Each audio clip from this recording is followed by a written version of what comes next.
moins, ça dépendra un petit peu.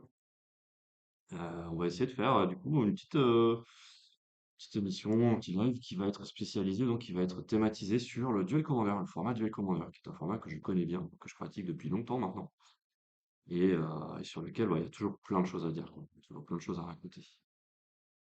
N'hésitez pas à me dire pour le son surtout, si c'est suffisamment fort. Et salut le stand, salut à toi. On va parler de Lorwyn d'ailleurs, si jamais ça te chauffe. Cool. Merci pour le son, merci Elvis. Elvis Weasley. Du coup, allez, on y va. Alors, on a deux choses aujourd'hui sur le feu. Deux choses au menu. On va parler un petit peu de la Ligue de Duel Commander qui a eu lieu, le début de la Ligue de Duel Commander qui a commencé donc hier soir à la boutique à Artefact Bordeaux, qui est une ligue inédite en France métropolitaine puisque c'est une ligue un an d'abord. Yes, let's go! Let's go, merci. Et trop cool. Incroyable. Un an d'abo, ouais, ouais, c'est trop bien. Euh, merci. Merci pour ton retour Dust sur le son. Je disais du coup, ouais, hier soir, donc début de la Ligue de Duel Commander, qui va donc être qualificative pour la Coupe le Championnat de France 2026. Donc, en gros, tous les jeudis soirs, il y a un tournoi de 3 rondes de Duel Commander et on compte pendant 19 semaines les scores. Et du coup, le premier, peut-être le deuxième et peut-être le troisième, ça dépendra du nombre total de joueurs de cette ligue, sera qualifié pour le main event, sera ou seront qualifiés pour le main event du championnat de France 2026 de TG Prime, hein, qu'on connaît tous, tous les joueurs de Duel Commander en tout cas. Euh, et donc voilà, la ligue, gagner la ligue, assure une place en main event pour ce championnat de France. Et le top 2 peut-être, et éventuellement le top 3 si on est vraiment nombreux à venir, également. Et donc, il y a eu donc la première édition de cette ligue hier. Et, euh, et on va du coup en discuter un petit peu, on va débriefer un petit peu, on va débriefer un petit peu la méta, les scores, les decks qui s'en sont bien sortis, ceux qui s'en sont un peu moins bien sortis. Et spoiler, moi je m'en suis pas très bien sorti. J'ai joué Aragorn et j'ai tagué des matchs, surtout un qui était très difficile et un autre où bon bah j'ai pas très bien joué. Ça aide pas non plus. En duel commander, il faut bien jouer si on veut gagner, c'est indispensable. Je vais changer la scène pour qu'on voit un petit peu comment ça s'est passé. Alors, tac, hop là. Du coup, on est là. Donc ça, c'est le résultat à l'issue des 3 rondes donc de la session d'hier soir. Session où nous étions en tout 23. C'est plutôt un bon chiffre, hein. Ça fait partie des soirées de Duel Commander avec pas mal de gens. Donc c'est plutôt chouette ça. Ça a attiré pas mal de monde et on est bien content. Ça veut dire qu'il y a déjà eu 23 inscrits, donc ça c'est cool pour la fin de la ligue et le nombre de places qui seront disponibles pour le main event de Châteauroux. Et donc on voit tout de suite que on a 3 joueurs qui ont fait 3-0. Déjà GG à eux, c'est jamais facile de faire 3-0. Et ensuite donc il y a un petit peu plus comme d'habitude un petit peloton ici qui est à 6 points, quelques joueurs à 4 et bon bah ceux qui s'en sont moins bien sortis à 3, dont je fais partie et j'en suis en plus tout en bas parce que j'ai pas un bon score, un bon goal average. Ça arrive. Hier soir, je jouais Aragorn, ma liste classique. Et donc, du coup, parmi les gens qui ont fait 3-0, on peut en discuter un petit peu parce que ça vaut le coup. 3 decks différents. Il y en a un, c'était donc Quentin Babot jouait Lady Octopus. Alors, Lady Octopus, je voulais vous montrer des listes, mais malheureusement, MTG Top 8 est down. Je n'arrive plus à accéder, enfin, je n'y arrive pas aujourd'hui, là, tout de suite, maintenant. Si, ça y est, c'est revenu. Super. Donc, Lady Octopus, c'est une créature qui sort de Spider-Man, qui a été édité dans Spider-Man. Donc, c'est un deck relativement récent. Ouais, ça rame un peu, j'ai l'impression quand même. J'ai l'impression que le site est un petit peu en difficulté quand même. Dommage.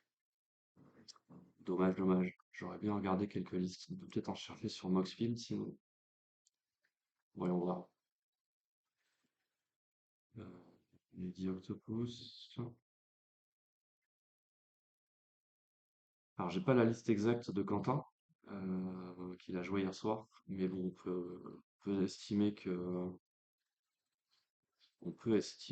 les listes sont à peu près établies. Ouais, je peux pas accéder à l'onglet Duel Commander. Dommage. Et là, ma foi, sur Moxfield, c'est un peu la foire. C'est un petit peu la foire. Essayons si on réduit un peu le champ des recherches. Commandeur. Lady Octopus. Ok, j'ai l'impression qu'on en a quand même des listes ici. Ok, super. On va pouvoir regarder ça d'un peu plus près. Donc, Lady Octopus, je disais, c'est une créature qui vient de Spider-Man. C'est un général bleu, mono bleu, et qui coûte 1 seulement. Et qui a un espèce d'effet un peu étervial. Salut Tenno, salut à toi. On est en train du coup, de checker un peu une liste au hasard, hein, prise sur internet qui a beaucoup de vues, de Lady Octopus, car Lady Octopus hier soir a fait 3-0 à la Ligue de Duel Commander dans les mains de Quentin Babo, notre joueur émérite de la boutique. Et donc, ouais, donc je disais, ouais, ça fait un effet étervial sur les artefacts spécifiquement, et on met un marqueur dessus à chaque fois qu'on pioche une carte. Donc ça veut dire que assez rapidement, on va pouvoir commencer à lancer des artefacts juste grâce au nombre de compteurs qui sont dessus, sur les Octopus. Et donc le but du deck, ça va être de jouer un petit peu des spells de pioche que les decks bleus jouent d'habitude, hein, comme Prop, Ponder, Preordain, et donc du coup qui vont faire grossir les Octopus de manière naturelle, un peu organique, et donc profiter de ces spells évidemment pour se sculpter un peu la main. Et puis ensuite, bah, jouer des gros artefacts. Alors, donc je vois qu'il y a du Wormcoil Engine, évidemment, Torrential Girulk aussi, les classiques, et ensuite je pense qu'il doit y en avoir quelques-uns ici qui sont assez sympas. Ouais, voilà, Trondale Drain c'est pas mal, Vedalken Shackles c'est cool aussi. Je vois que cette liste-là joue pas trop de gros artefacts un peu gourmands. Je sais que Quentin, dans sa liste. Ah, let's go, merci Quentin. Quentin qui nous pose sa liste. Parfait. On va pouvoir aller voir directement. Justement, parfait. Je sais que toi, t'as des drops un peu plus gourmands quand même, hein, a priori. Ouais, voilà. Quentin, il aime bien. Ok, alors ça, hop, merci. Il aime bien quand même avoir des bons gros drops 6 et 7, bien écrasants, histoire de bien embêter l'adversaire, hein, forcément. Euh, il est là, ce tracaille, c'est vrai, toujours présent. Merci en tout cas, merci d'être là. Et aussi des bons gros artefacts de stacks, hein, genre Static Orb et Tanglewire par exemple. Alors déjà pris, qu'est-ce qui se passe? Somnification? Non, je veux pas. Il y a du Winter Orb, il y a du pont. Mince, comment ça s'appelle en français? Ring Bridge, c'est. Ah zut. Le pont. Bon, bref, le Ring Bridge en tout cas, qui empêche d'attaquer par rapport au nombre de cartes en main et à la force de la créature. Une carte assez horrible. Encore une carte bien, bien stacks, bien prison, quoi. Ça joue aussi un Chimine, je vois que l'autre liste ne l'avait pas. Mais on va se fier plutôt à la tienne, du coup, Quentin, parce que tu as fait donc un brillant 3-0 hier soir. Bravo. Très bon début de ligue. Très très bon début de ligue. Et donc ensuite, bah, voilà, je disais donc des sorts de pioche, globalement. Des contres, évidemment, hein, c'est du mono bleu, donc il faut pouvoir dire non à ce que fait l'adversaire. Nous, que l'engine, évidemment, ça aussi, c'est, je pense, un peu auto-in dans les listes. Le Sicarian Infiltrator, ok. Attends, est-ce qu'il n'y a pas une version? Voir toutes les cartes sans qu'elles soient les unes sur les autres. Je connais pas cet outil. C'est pas grave. Value. Si c'est pas changé. Pas grave. Pas grave. Enfin, bref, une belle liste, mais une liste quand même de fifrelins, hein. Parce qu'il y a quand même pas mal de choses. Le Palantir aussi, ça c'est. Ouah. Il y a quand même pas mal de choses qui empêchent l'adversaire de jouer. Et Mindslaver aussi, ouais, qui est un très bon kilo. Mais donc, ouais. Liste qui a fait 3-0 hier soir, il est parti fort. Il est parti fort. On verra ce que ça donne. Ça va être une longue ligue. Donc, il va falloir réitérer. Il va falloir réitérer un peu les 3-0. Passons du coup. Alors, notre deuxième joueur en 3-0, je regarde. C'était Ellie. Alors, Ellie, du coup, j'ai pas non plus le lien exact de sa liste à lui, mais lui, il joue à un deck beaucoup plus conventionnel, qui est notre cher Slimefoot. Oh, Slimefoot d'ailleurs qui a chuté dans la méta, là. C'est fou, ça. Slimefoot et Squee. Alors, est-ce que MTG Top 8 va coopérer là-dessus? Espérons. J'ai pas l'impression.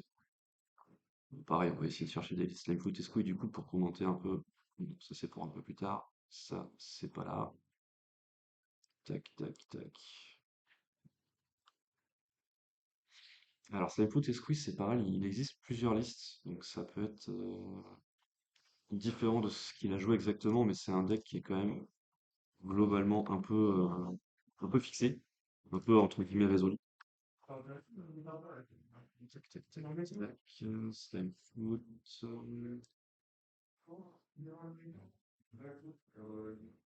C'est le Simica. Attends, hop, autorisé. Analyse sur Biquet. Yes, merci, cool. Merci, merci.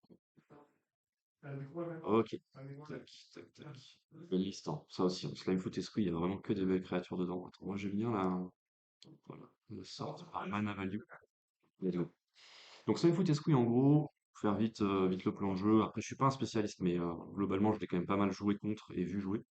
Euh, Ça joue beaucoup d'elfes. C'est à peu près le seul deck de duel commander qui joue des elfes, je dirais. Euh, je vais revenir là-dessus, mais je pense que, à part peut-être des Tifa, des choses comme ça, mais c'est un peu à la marge. Euh, Foot et Squeeze, c'est un deck qui joue donc énormément d'elfes parce que le but c'est de pouvoir faire Slime Foot et Squeeze T2. Et ça devient assez fort pour l'adversaire, surtout quand on est sur le play. Et donc après, ça joue énormément de créatures. C'est une liste avec 36, celle-ci, je pense que certaines listes en ont un peu plus encore. Ouais, Minsk, ça joue des elfes? Ok, je savais pas. Je savais pas, mais a priori, Minsk, dans tous les cas, c'est pas giga joué, quoi. Enfin, no offense, hein, mais ok, je savais pas que tu jouais les elfes dans Minsk. C'est vrai que ça permet de le faire aussi T2. Ok, pourquoi pas. Donc après, il y a plein de créatures un peu utilitaires, c'est un espèce de toolbox Jund, un peu comme fait Jund souvent d'ailleurs, dans les différents plans de jeu, et avec ben, un peu ce qui se fait de mieux en termes de créatures dernièrement, quoi. Donc il y a du Ballot contre Control, il y a de la Gravate avec le Kinaï. Il y a aussi Endurance en Gravate, c'est plutôt fort. Le Magus, ça peut venir un peu punir les decks un peu gourmands. Aragorn, par exemple, notamment. Euh, il y a aussi évidemment ce Métamorphosis fanatique qui est une erreur complète de design, selon moi, parce que je ne joue pas noir, mais sinon c'est incroyable. Il y a évidemment aussi Deadpool, controversé mais qui est vachement fort. Ça joue bien sûr les élémentaux MH3, MH2 pardon, Endurance, Fury, Griffe. Olifant et Troll, ça c'est pour recycler et puis pour éventuellement après commencer à jouer avec la capacité activée de Slamfoot et Squeak qui consiste à le ramener du cimetière avec une créature qui était déjà elle-même au cimetière donc. Et donc de pouvoir mettre en jeu ces grosses créatures-là qui coûtent un peu cher mais donc en les cheatant évidemment. Qu'est-ce qu'on peut dire de plus? Il y a aussi ouais, Orkish qui est très fort. Voilà, hein, et puis après donc du coup ça joue pas mal de sorts. Donc là il y a de la défausse, je vois que ça joue le pack défausse. Inquisition, Duress et CI. Unearth parce que ça a le bon goût de ramener le général et ça c'est quand même vachement important. Euh, et puis de la gestion, hein, une très bonne gestion des couleurs jaunes évidemment. Euh, le flair noir est particulièrement fort dans ce deck parce qu'on aime bien avoir ce slime foot au cimetière finalement pour pouvoir justement le ramener avec mince, un saproling. Parce que le clamp aussi dans le deck est très très fort. Est-ce que cette liste joue dans la saga d'ailleurs? J'ai pas l'impression. Certains le pack pour justement aller chercher, parce que le clamp c'est un peu gourmand dans un des trois couleurs, mais pourquoi pas? Pourquoi pas, pourquoi pas? Ça joue évidemment aussi Farc, qui est une bonne carte overall. Et puis 38 landes malgré les elfes, ça, je trouve ça beaucoup. Mais pourquoi pas? Pourquoi pas? Bursting Pod aussi, bien sûr, parce que c'est un côté toolbox, comme je disais. Donc bref, tout ça pour dire, bon deck. Encore une fois, c'est un gros deck de la méta, hein. C'est un des decks les plus joués, même si là, il a pas mal baissé. À la boutique, il est souvent représenté, hein. C'est un bon deck. Donc hier soir, il a fait 3-0 dans les mains de Eli. Bravo à lui. Euh, Eli, est-ce qu'on peut aller voir ce qu'il a tagué? Est-ce qu'on se rappelle? Je suis pas sûr. Eli, il a joué contre Olivier qui jouait Yoshimaru Boros. Yoshimaru Jeskai, mais bon, Boros en vrai. Ensuite, il a joué contre Flo qui jouait Aminatou Reanimator. Et contre tac tac tac tac tac tac. Où es-tu, Eli? Contre Nathan qui me semble est sur Flémois. Ok, donc bref, tout ça pour dire en tout cas que un petit 3-0 propre. Bravo, il se met en tête avec Quentin de la Ligue. Et notre troisième joueur du coup qui a fait 3-0, c'est Dorian, Hier soir, Dorian jouait Aminatou. Alors, je pense que c'était une version aussi Reanimator. Si jamais il est dans le chat, je veux bien qu'il me confirme. Ou si vous avez joué contre lui, je veux bien que vous me confirmiez ça. Je pense que c'était ça, hein. Je suis à peu près sûr, mais je suis pas certain à 100%. Euh, Minatou, Minatou, ah, Fate Shifter, je crois. Je vais voir. Ouais, c'est ça. Minatou, il y a une liste ici qui est contrôle. Reanimator, ok. Il y a Minatou qui a un fan de la boutique, hein, qui a un aficionado en la personne de Chris. Alors, donc l'Aminatou, du coup, le principe, ça va être, en version animateur en tout cas, ça va être donc de jouer, on va classer par mana value, ça va être de jouer des énormes créatures qui sont normalement beaucoup trop chères. Ouais, Aminatou en 3-0. Bah, celui-ci, hein, le Aminatou de Dorian. Le Aminatou de Florian a fait 2-0 lui. 2-1, pardon.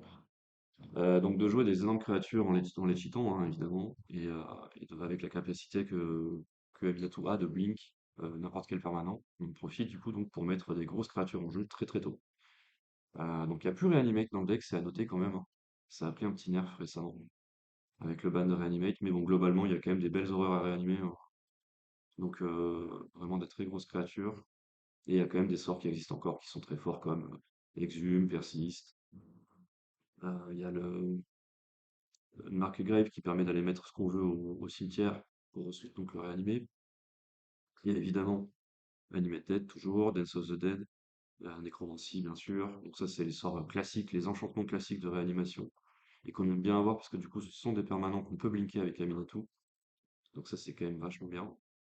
Et après, donc autour de ça, évidemment, Aminatou, comme tous les decks bleus, hein, joue impact, contrôle de gestion avec des contres et des interactions. Avec du coup, l'ajout du noir qui permet d'avoir les meilleurs anti-bêtes du jeu. Et la présence du bleu et du blanc qui permettent d'avoir les meilleurs contres. Et gestion en exil, en éphémère, avec sur tout clocher, hein. Ce genre de choses. Euh, c'est pareil, c'est un deck qui est toujours assez bien placé. Voyons voir s'il se place dans la méta. Ok. Ouais, c'est ça. C'est un peu au-dessus de Aminatou en ce moment, étonnamment. Les dernières semaines, c'est peut-être un peu court comme échantillon, mais voyons voir. Ouais. Là, on est sur les 2 derniers mois. C'est un peu plus bas, mais c'est quand même présent. Donc c'est un deck qui est toujours un peu existant, hein. Il est toujours un peu présent, il existe, il est là, il est dans la méta. Et donc hier soir, ils étaient deux dessus. Ils étaient deux dessus et bon, ça vole des games, hein, clairement. Ça peut clairement se battre contre à peu près tout, tout ce qui existe dans la méta. Ça balaye à peu près tous les decks. Enfin, ça peut se battre contre à peu près tous les decks sans les balayer, hein, mais je veux dire, ça peut se battre. Euh, et donc, ouais, du coup, parfois très écrasant et parfois un peu plus long à gagner, mais qui peut quand même grinder des games un peu longues. Et Show and Tell aussi, je l'ai pas précisé, mais ça c'est une carte un peu clé aussi, ouais. Après, Show and Tell en DC, ça peut être un peu piège aussi quand même si a priori l'adversaire va avoir des cartes moins fortes que les tiennes quoi, quand tu joues ça. Donc forcément, ça aide un peu à en profiter. Mais ouais, oui, c'est bien. Est-ce que ça joue éphémérite cette liste-là? J'ai pas l'impression. Non, ça joue pas éphémérite, ok. Pas trop besoin avec les capas d'Aminato ici, les capas, notamment le moins 1. Ça joue pas trop non plus miracle, parce que je vois, à part le fanatique, mais finalement on joue pas tellement sur miracle. Il n'y a pas d'autres sorts miracle, parce que le plus un a le bon goût de choisir la carte qu'on met au-dessus. Plus un d'Aminato. Et ça peut en profiter parfois pour jouer des decks un peu miracle, mais je crois que c'est plus la version contrôlish. C'est plus la version contrôle qui va profiter du miracle, je crois. Donc voilà, à voir. Je suis pas un gros spécialiste non plus de ce deck-là, pour le coup. Je n'ai jamais joué. J'ai pas mal joué contre, mais j'ai jamais joué. Voilà. Bon, en tout cas, bravo, bravo les gars. C'est vous qui êtes en 3-0 là, les trois joueurs dont je viens de parler, qui avaient commencé donc la ligue comme il se doit. Et ensuite, on a là, donc comme je disais, c'est un peu le tour de joueur. Ce qu'on peut faire là, je crois que j'ai à peu près tous les decks. Donc il y avait donc ces trois-là, je viens de les citer. Florian qui est donc quatrième, qui était aussi sur Aminatou. L'autre Florian, Florian Giraud, qui jouait son deck de cœur, pas Aminatou, Amalia Lyrus. C'est très fort aussi, hein. Quentin Roux, il était sur Tivit. Je l'ai affronté, c'est terrible, hein. Tivit, c'est dur, hein. Il m'a mis 2-0 sec, hein. J'ai pas vraiment existé dans cette game, même si j'ai fait une petite bêtise sur la 2, mais bon. Olivier, il avait Boros, non, pardon, Yoshimaru, donc Jeskai, mais bon, Boros en vrai, hein, on connaît, c'est Yoshimaru avec Mental Misstep et je sais pas s'il a prod, parce qu'il joue juste avec une prod peut-être. Et puis la hybride bleu-blanc de Spider-Man, je sais plus le nom. Loïc, il était sur Deadpool hier soir. Julien, il était sur IZ Spider-Man. Pareil, j'ai affronté, il m'a balayé 2-0. J'ai fait des bêtises aussi. Donc j'ai perdu, c'est normal. Raphaël, il jouait Hidetsugu Hikari. Je sais pas ce que jouait Florian Humbert, tiens, hier soir. Est-ce qu'il était sur Taiwakin ou sur Raton?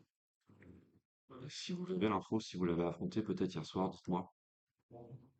Mais je vois qu'il a fait en tout cas une draw, une lose, une victoire. Équilibré, mais du coup peu de points, malheureusement. Antoine, il me semble qu'il jouait chez Oldred. Paul était sur Felia, comme d'hab. Quentin jouait mon ancien deck de cœur, Satya. Satya, vraiment très cool. Malheureusement, je pense qu'il est plus d'actu, hein. Satya, c'est un peu dépassé, je crois. Léo était sur Felia, je crois. Ou je sais plus si c'était mince, comment il s'appelle? Cloud, peut-être Cloud. Mais sûrement Felia. Plus sûrement Felia, je pense. Flo était sur Slime Foot. Raton, ok, ouais, Raton, c'est fort, hein. C'est fort aussi. J'ai lorgné un peu sur ce deck pendant un temps. Mais ok, intéressant. Donc il y avait pas mal d'espères hein, hier soir, hein, entre TV, Taminatou, Raton, Esper qui se porte bien. Donc Flo, je disais, ouais, c'est notre deuxième joueur Slime Foot de la soirée. Jordan, il était aussi sur Aragorn comme moi. Même réussite, hein, voilà.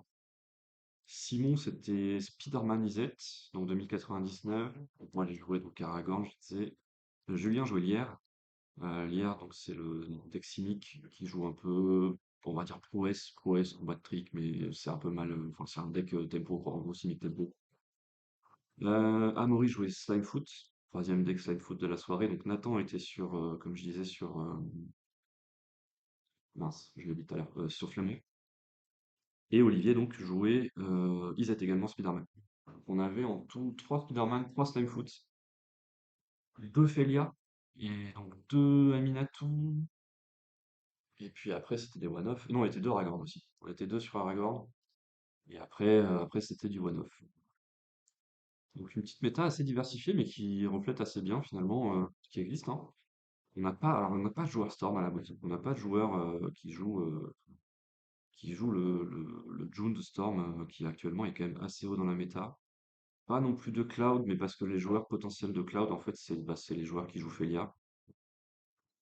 Il y avait du Aminatou, il y avait du Slimefoot, il n'y avait pas d'Atraxa. Alors, Atraxa, moi, c'est un deck qui me fait de l'œil aussi, sur lequel peut-être que je vais passer sur les prochaines ligues, je ne sais pas. Je donne un peu le fruit de ma réflexion, mais ça fait longtemps que j'ai envie de jouer ce deck, même si je crois que c'est difficile à jouer, il faut de l'entraînement, mais bon, en tout cas, je me tâte.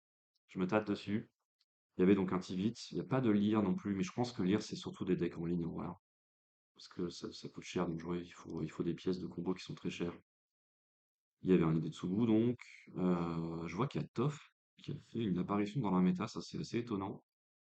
Toff, Lumra, ça on en a pas. Ang non plus. Il y avait Satya qui était représenté. Glarb, ça a jamais été trop joué à la boutique non plus. Tifa de temps en temps. On a un joueur Tifa qui était là hier soir d'ailleurs, mais qui n'a pas joué, qui n'a pas fait la ligue. C'est Damien. Terra, pareil, pas trop. Grist, Grist, il y a quelques joueurs qui sont dessus de temps en temps, mais ça pop un petit peu de temps en temps comme ça. Pareil, Eibai, j'ai jamais affronté encore. Eibai, c'est un peu la nouvelle soupe 5C à la mode, on va dire. Ça a éclipsé le Spider-Man, le Cosmic Spider-Man. J'ai pas encore eu l'occasion de le rencontrer. Et puis bon, après, on commence à attaquer là les decks un peu rogue. Azusa, c'est étonnant que ça ait baissé autant, parce que c'est quand même très fort, je trouve. Mais voilà, Breya, finalement, le N-ban s'avère assez discret, je trouve. Même s'il y a l'optique quand même de jouer Raffine avec du rouge, et ça, c'est quand même chouette, hein. Raffine avec voie de la victoire. Mais bon, c'est une carte parmi 100, quoi. Donc forcément, c'est pas fou. Je sais qu'à Sérérac aussi, pendant un petit temps, Florian était dessus, euh, avant de passer du coup sur Aminatou. On s'était affronté quelques fois. Et puis voilà, après globalement, bon, là on est sur des decks très peu présents, donc on est vraiment très au fond de la méta. Et on voit quand même que sur les cartes qui sont les plus jouées, c'est un format qui est quand même très dirigé vers les couleurs Jeskai, avec le top méta qui est quand même très soit bleu-rouge, soit bleu-blanc-rouge, soit blanc. Et donc finalement au global, sachant que ces cartes, le deck Storm ici joue des cartes très spécifiques qui sont pas vraiment jouées dans d'autres decks. Finalement, on peut tirer jusqu'à Yoshimaru et on se voit que finalement il y a une énorme proportion de la méta qui est sur le même pool de cartes. Parce que là concrètement, ces cartes-là, là, les 10 cartes qui sont là, elles vont être dans quasiment les 3-4 premiers decks, sauf ceux qui sont monocolores. Mais voilà, donc là, il fait pas très bon être joué vert et noir dans ce format actuellement quand même, hein. On peut le souligner. Même si, bien sûr, ça n'empêche pas de gagner. Et c'est quand même dépendant de plein d'autres choses. Il n'y a pas que le deck qu'on joue. Il y a aussi la façon dont on joue et qui le joue derrière, l'expérience, etc. des joueurs.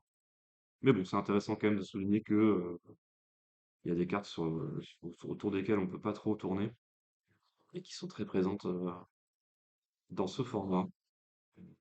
Voilà un peu pour le petit débrief que je voulais faire sur la ligue qu'on a commencé donc hier. Il y aura un peu plus de matière encore la semaine prochaine, puisqu'on aura du coup une deuxième session qui sera passée. Donc on va se faire un petit peu comme ça à chaque fois, un petit débrief de la ligue de la veille, faire un petit point sur le classement aussi. Alors du coup, donc là, ça c'est le classement actuel, hein, puisqu'il y a eu qu'une seule session. Mais sur le site Artefact, on retrouvera ensuite le classement général, avec donc les points additionnés d'une session à l'autre. Et puis voir un petit peu, on se fera des petits points, un petit peu statistiques, un petit peu peut-être match-up aussi un peu, essayer de voir si on peut en tirer quelques leçons, quelques règles. Bref, discuter un peu de tout ça, c'est assez intéressant à chaque fois je trouve, de débriefer. Regarder un peu les listes aussi. Je demanderai aux joueurs, du coup, merci là pour ceux qui m'ont envoyé des listes et j'essaierai de préparer un peu plus à l'avance quand j'aurai la liste des joueurs qui ont fait 3-0 qui m'envoient leur decklist. Comme ça, on pourra regarder spécifiquement ce qu'ils jouent. S'il y a peut-être des trucs un peu spicy, un peu uniques. Là, par exemple, Quentin a fait des choix quand même qui sont pas forcément pour tout le monde qui joue Lady Octopus. Donc, c'est intéressant de les souligner. Et d'ailleurs, Lady Octopus qui est dans la méta est pas du tout représentée, hein. Elle est vraiment très bas, hein, puisque Katara est devant, Gran, Malcolm. Ah ouais, c'est vraiment, ça a disparu en fait. T'es toujours là, Quentin? Parce que du coup, je note là, à l'instant, qu'en fait, les Deoctopus, c'est plus du tout joué quoi. Il n'y a plus que toi sur ce deck. Incroyable. Étonnant. Étonnant, étonnant. Et donc, ouais, du coup, deuxième partie, un petit peu de ce live, on va aller sur les. Mais je mange en même temps. Yes, bah, évidemment, c'est l'heure, bien sûr. On est tous là. Bah, enfin, moi, je mange pas, mais, mais quelque part, c'est vrai. C'est vrai, c'est vrai. Cultive sa singularité, c'est bien, il a raison. Ça lui a réussi hier soir. On verra pour les prochaines semaines, mais en tout cas, ça lui a réussi hier soir, c'est vrai. Donc oui, je disais, donc allons voir du coup les spoilers de l'Orwin. Il y a eu pas mal de spoilers là, ça y est, la saison a été lancée un peu tard à mon goût, mais elle a été lancée. Et du coup, on a déjà énormément de cartes à se mettre sous la dent. Alors, je pense que je vais pas toutes les passer, hein, bien sûr. Ce qu'on va faire même d'ailleurs, c'est qu'on va les classer par rareté, je pense. Comme ça, on va plutôt directement avoir un peu les bonnes cartes, on va dire, à discuter directement. Ça, on va en parler avec le prisme du duel commandeur et sans doute du duel commandeur uniquement. Et salut Fortuna, bienvenue. T'arrives quand on parle de Lorwyn, tiens. C'est pas un hasard ça. C'est pas un hasard du tout. T'as attendu. Avoue-le. T'as attendu qu'on parle de ton univers préféré. C'est bien normal. Donc ouais, je disais, on va regarder un peu tout ça avec le prisme du duel. Donc il y a d'autres cartes qui vont être fortes dans d'autres formats. Je vais pas forcément en faire mention. L'idée là, c'est de voir un peu ce qui pourrait rentrer dans la méta. Soit peut-être en tant que général, parce que bah, par exemple, on a vu récemment, là, il y a des généraux qui sont rentrés. Alors, Avatar, pas trop. Il y a Aang qui est un peu testé, mais bof, et en tant que général. Et bah, sinon, après, c'était Spider-Man. Et bah, le deck le plus joué est un deck Spider-Man, hein. Donc, il y a eu aussi le Cosmic Spider-Man qui est rentré en tant que général, qui a été testé un petit peu. Mais de manière globale, c'est assez rare que un set propose un nouveau général. Ça arrive de temps en temps, mais c'est assez rare. Donc là, on va plutôt s'intéresser à des cartes qui, à mon avis, vont rentrer dans le 99 de certains decks, voire de tous, peut-être. Donc, allons-y. C'est de l'anglais, hein. Je vais essayer de traduire en live, mais n'en veuillez pas si je me trompe. Je suis pas complètement full bilingue non plus. Alors, bon, déjà, on a une créature qui coûte 7 pour 7, enfin, qui coûte 7 pour 7. Je vais pas la considérer. A priori, même dans les decks ramp ou autres, faut le voir quand même, mais quand elle arrive, on révèle le top X, et que c'est tant le nombre de couleurs parmi les permanents qu'on contrôle. Ouais, ok. Bon, c'est peut-être pour des decks Terra, mais sinon, bof. On a ensuite le Bitter Bloom, Bearer, donc c'est le Bitter Blossom, mais sur une créature. Donc concrètement, Bitter Blossom, c'est déjà pas joué. Donc je vois pas trop pourquoi on le mettrait sur une créature, et dans quel deck ça pourrait s'insérer. Alors après, attention, il a Flash, donc ça peut lui donner un avantage. Mais en DC, vu qu'il y a plus Raffine, bof. Je pense que ça rend pas vraiment. Je vois pas trop quel deck est intéressé par ça. Peut-être un raton d'inquiéton en tempo. Ouais, le double noir en plus, effectivement, est un peu punitif, je trouve. Bon, bof. Bref, je passe en DC, bof. Bloom Tender, c'est un reprint, donc pas de raison d'en parler. Celestial Réunion, un sort vert à X, co-additionnel, on choisit un type de créature et on behold deux créatures de ce type-là. Ça s'arrête là. Il n'y a pas de deck tribaux en DC, donc pas la peine d'aller plus loin. C'est une carte qui ne sera pas jouée. Alors, un artefact à 6. Peut-être un artefact pour les Dioctopus, on ne sait pas. Quand ça arrive en jeu, on choisit un créature type. Ouais, il y a déjà Green Sun en DC qui fait la même chose, mais de toute façon, le coût de Behold est beaucoup trop prohibitif, je trouve. Donc pareil, Chronicle of Victory, on choisit un creature type, et les créatures qu'on contrôle gagnent plus de, First Strike, Trample, donc initiative et piétinement. Il n'y a pas de deck tribaux en DC. Pareil, je fais une croix dessus, on passe. Le Colosse. Le Colosse, il coûte 7 et c'est une 7/7. Quand il arrive, toutes les créatures que l'adversaire contrôle, ça j'avais pas vu ça, deviennent des 1/1 et perdent toute leur capa. Ouais, mais ça coûte 7. Ouah. Bref, peut-être pour Réanimatou, justement. C'est peut-être une bonne créature de réanimateur. Ah, je crois que c'est quand même pas fou. Je suis pas fan, parce qu'en fait, ça laisse quand même des 1/1. Salut Fellow! Ah, mais je me disais bien, hein, il nous manquait notre petit Fellow Trim 3. Let's go. Pas au boulot, donc pas dispo. C'est un peu bizarre ça. Du coup, normalement, t'es censé être plus dispo quand t'es pas en train de travailler. Let's go en tout cas. Merci d'être là, ça fait plaisir. Donc ouais, Curious Colossus, pas de jugement. Pas de jugement, mais je souligne quand même l'incohérence des propos. Ouais, peut-être pour Reanimator, mais pour une créature à 7, j'y crois pas trop. En parlant de créatures qui coûtent cher, on a Décite, qui est donc un cycle d'élémental. Donc un nouveau cycle d'élémentaux qui va avoir un coup d'évoque. Donc ça, attention. Coup d'évoque, ça veut dire que c'est potentiellement un peu cheatable. Quand il arrive pour double bleu, alors il coûte 6 et c'est une 5/5. Quand il arrive pour double bleu, enfin, si les deux double bleu a été casté, on peut bouncer un permanent euh, dans la main de son propriétaire, donc ça peut on le faire sur un de ses propres permanents.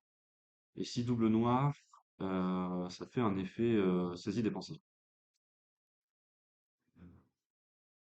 Je suis pas sûr.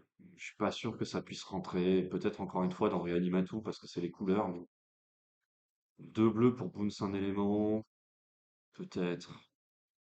C'est ce que fait le Brazen Borrower, et Brazen Borrower est joué, mais le body derrière est quand même vachement plus intéressant dans une optique tempo. Là, évoque à deux, ouais, d'accord, mais bon, on le sacrifie derrière et c'est un steak. On va le réanimer difficilement, peut-être, je sais pas. L'effet saisie est quand même pas dégueulasse. Il n'y a pas le flash, mais ça commit. Ouais, peut-être. Peut-être pour Animatou. Allez, on met une petite pièce dessus sur des sites, mais je suis pas sûr. On a ensuite un Elemental God. Ouais, les créatures dieux sont souvent assez fortes, assez push. Pour 5, c'est une 5/5, vol lien de vie. Les stats sont plutôt solides. Les créatures spell, on convoque. Ok, ok, intéressant. Au début de l'entretien, on peut payer noir, et si on le fait, on transforme, et on transforme en un 5/5 lien de vie, vol. Et les créatures non jetons qu'on contrôle, on persiste. Ok. Et on peut le retransformer pour un bleu. Bon, je vois pas. Là, je vois pas dans quel deck ça peut rentrer parce qu'un deck blanc-noir qui joue des créatures, il n'y en a pas actuellement. Euh, Ça peut pas vraiment être un général non plus parce que ça coûte 5, donc ça arrive vraiment tard. Combien même ça a le lifelink? Je pense que c'est pas une créature de décès. Je- Pareil, je fais une croix. Dans le cycle des élémentaux qui on évoque, on a le Orzhov. Pareil, peut-être potentiellement pour Reanimatu. Lui, donc si c'est donc une 3-5 pour 6, donc les stats sont dégueulasses.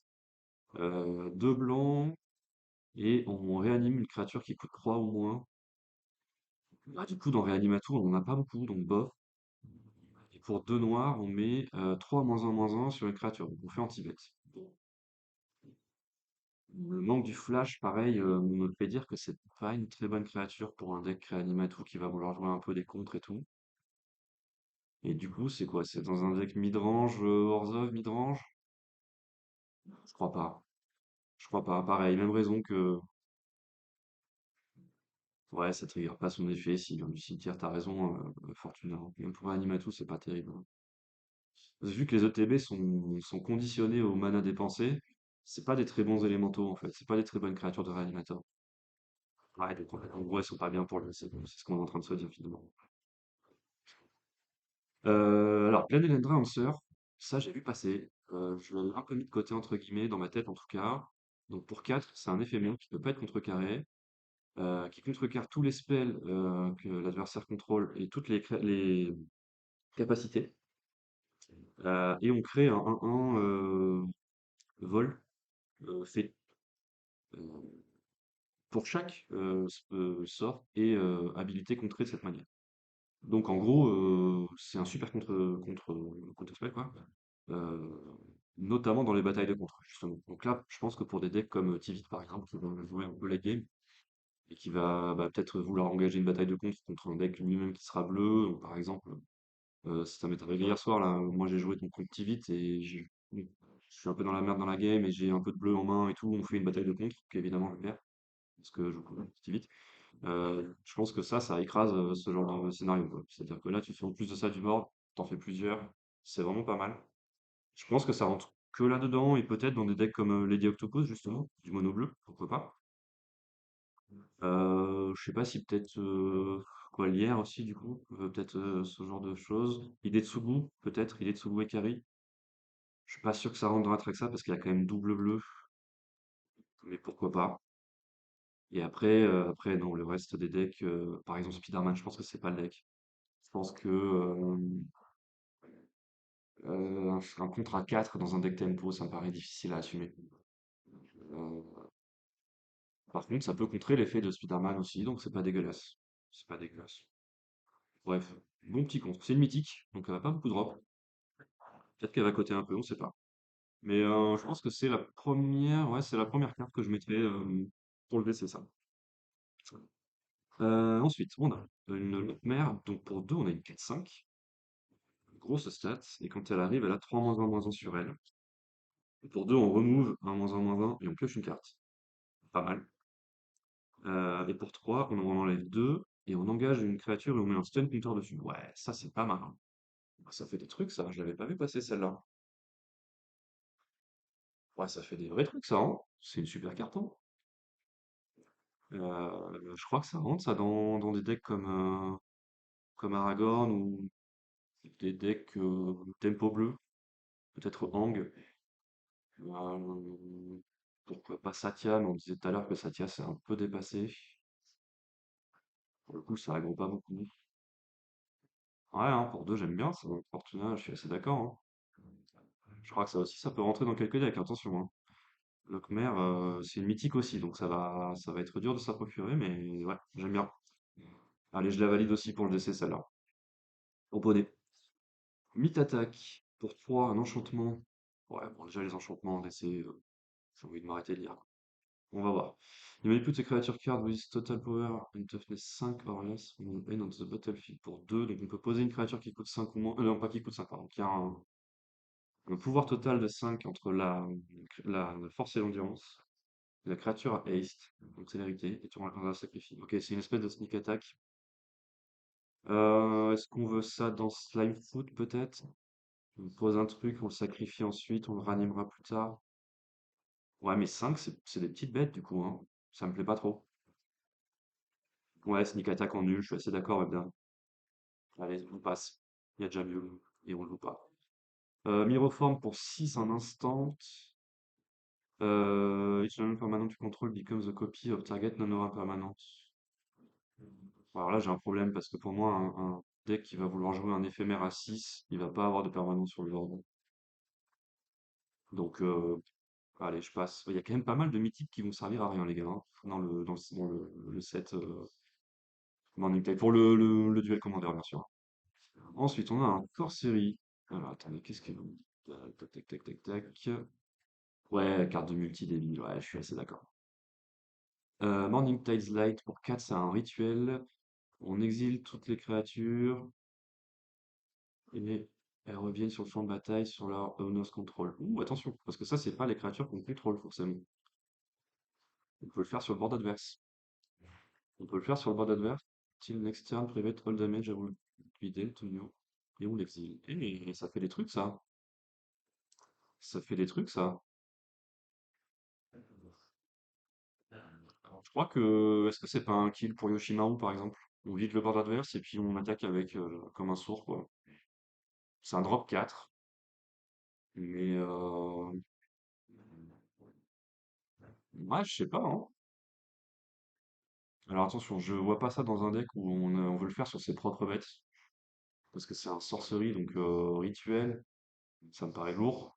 Et pour après, même si ça nous protège jusqu'au prochain tour, mais quoi, pour répéter les ETB peut-être? Ça paraît bizarre. Peut-être dans l'aggro en vrai, hein. Peut-être dans Yoshimaru. On vide le bord adverse et on bourre. Je sais pas. Peut-être. Un peu comme fait Headliner Scarlet. Mais bon, Headliner, ça a le bon goût d'être une bête, quoi. Bon, je sais pas. Il y a des joueurs Yoshimaru dans le chat peut-être? Dites-moi, n'hésitez pas. Si vous la voyez, moi je doute. On a un nouveau Oko à 3. Oko en standard avec Kaito, ça fait des dingueries bof en DC, ouais. Alors Oko, donc il coûte 3. Au début de la main phase, on peut payer vert et on peut le transformer, et sinon on peut pour plus 2, et puis il arrive à 3 de loyauté. Pour plus 2, les créatures gagnent toutes les créatures taille. Ah non, une créature gagne toutes les créatures taille. Et le plus 1, on gagne -2, -0 sur une créature. Ok. Et la phase B, donc on peut meuler 3 et retourner un permanent de carte dans sa main, parmi les cartes meulées. Pour le -3, on peut créer 2 3/3 elfes. Ok, ça fait du board. Et bon, -6, j'ai même pas envie de le lire. Bon, il est simique à noter, et c'est important, parce que ça veut dire qu'il pourra pas rentrer dans des shells Jeskai ou autre. Je crois qu'aucun deck de DC veut ça, assez concrètement.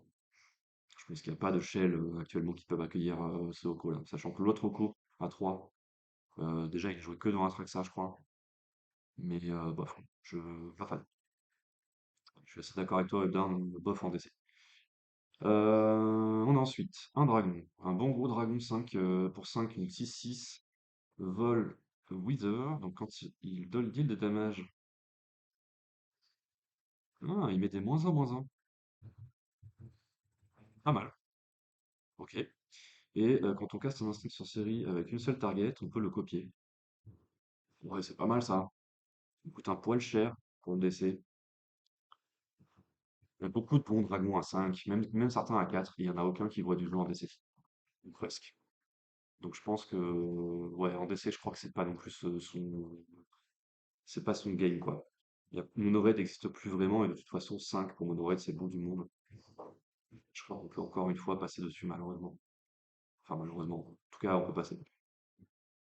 On réattaque avec les élémentaux. Violence. Donc lui c'est une 4/4 pour 5 en grul. Quand il arrive avec 2 rouges, il met 3 sur une target. Quand il arrive avec 2 verts, on va chercher une carte de terrain. On la met dans sa main et on gagne 2 points de vie. Alors, vu que c'est n'importe quel terrain, c'est pas mal, mais les decks qui jouent des terrains et qui jouent du rouge, est-ce que c'est pour Terra peut-être? Dans un deck Terra? Ah, qu'est-ce qui pourrait d'autre l'accueillir? Je sais pas. Wow. Après, l'anti-bet à 3 est assez médiocre. Attendez, voilà. Toc, je sais pas du tout ce que ça joue, mais peut-être. Peut-être Slime Foot? Est-ce que Slime Foot est intéressé pour ça? Je crois pas, hein. Je crois pas. Je crois que ça rentre pas non plus en DC, hein, les amis. Je suis pas.